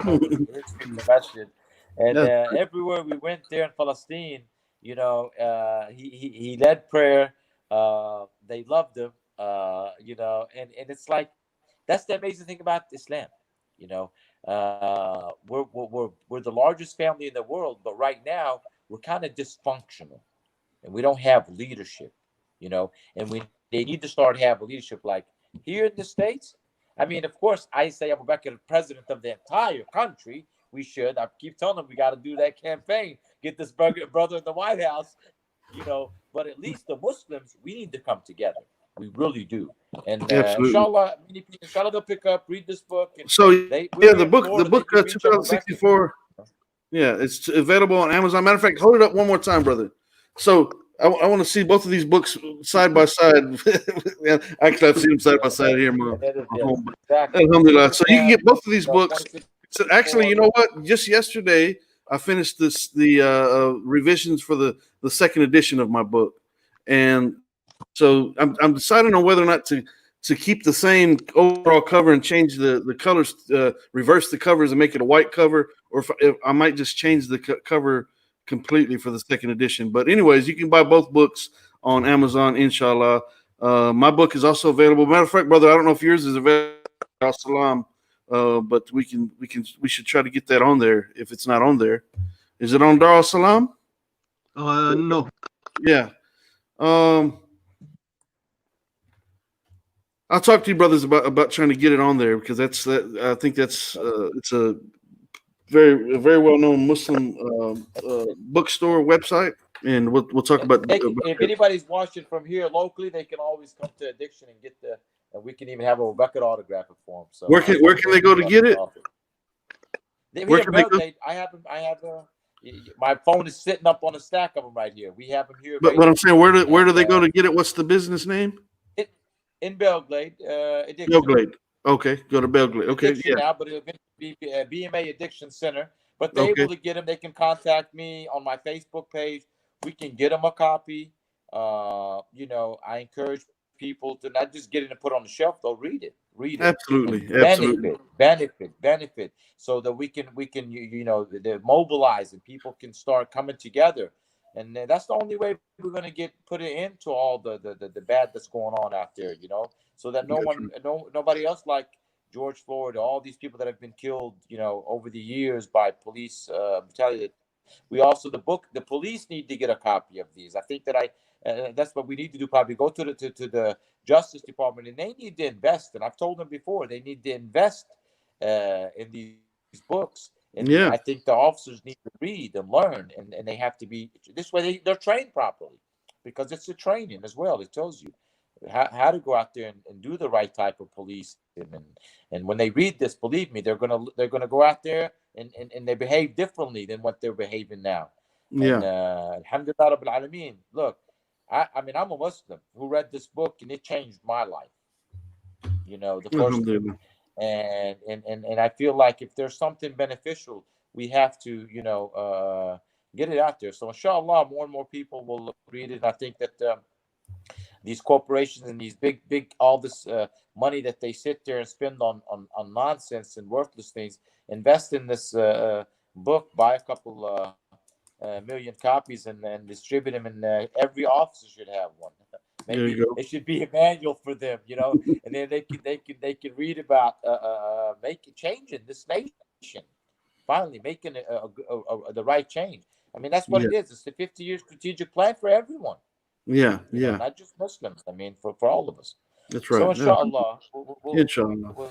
Okay, brothers, I appreciate you coming on, brother Yusuf, telling your story, and I pray that Allah subhanahu wa ta'ala blesses you for your intentions, and that someone benefits from it. Brother Abu Bakr, you know, same thing. Thank you for coming on again. Matter of fact, you can hear Brother Abu Bakr's story if you go to the YouTube channel.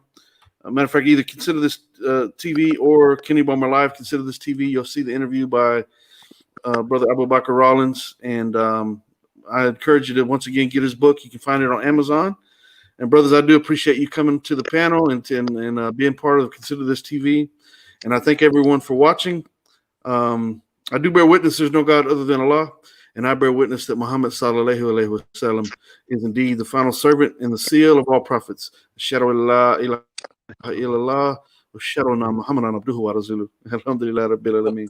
So before we go, let's recite al-Asr. والعصر إن الإنسان لفي خسر إلا الذين آمنوا وعملوا الصالحات وتواصوا بالحق وتواصوا بالصبر. By the gift of time, surely mankind is in loss, except those who do good righteous deeds and who guide one another to the mutual seeking of knowledge and patience and constancy. Alhamdulillah. So, alhamdulillah. That's actually one of my favorite verses of the Quran. I got a story about that that I'll have to tell y'all next time, but about that surah of the Quran. I think I've told you about it before, but it's related to my son. Matter of fact, yesterday once again was the anniversary of the death of my son. Wa inna lillahi wa inna ilaihi raji'un. Everything is a test, and Islam is the answer for those tests, I assure you. What is Islam? Submission to the will of our Creator, setting aside our own desires and our personal inclinations, setting aside seeking remedies and things of the world, alcohol, drugs, and all those things, and saying, you know what? If there's a God, a Creator out there, please guide me, show me, and have mercy on me, and guide me to the straight path, in Sirat al-Mustaqim. And if you pray this prayer sincerely, I promise you, there's no question about it. If you pray this prayer and you mean it, our Creator, our Lord, our God is going to guide you to the straight path of Allah. One more time before we go, I do want to mention once again the Change for Change Foundation, Brother Abu Bakr Siddiq Hussein. Assalamu alaikum. Matter of fact, I see him. He just came into the chat on YouTube or Facebook, rather. So please donate to the Change for Change Foundation. The brother's trying to get a laptop and a projector in order to do some programs for the youth there in Ghana. And once again, the prices there are so much lower than in the United States. The brother needs $700. I told him I will try to raise $1,000 for the projector and for the laptop, and send the other money into the water well fund to get another water well built. So please donate for on behalf of the Change for Change Foundation. Please specify. I'm gonna post the link in the chat once again. This is to help build a water well, but specify. If you make a donation, please let me know where you want the money to go. Do you want it to go to the laptop and the projector for Change Foundation, or do you want to go to have a water well built? But please make a donation. No amount is too little. And if you can't give, you just can't give whatsoever, please keep us in your dua, keep us in your prayers, and pray on behalf of the Abu Bakr Siddiq Hussein and the Change for Change Foundation in Ghana, inshallah. So, brothers, once again, thank you for joining the panel. And I certainly look forward to the day that I can actually embrace each and every one of you. Brother Musa, Marshall Gregory, Brother Yusuf, and Brother Abu Bakr, inshallah.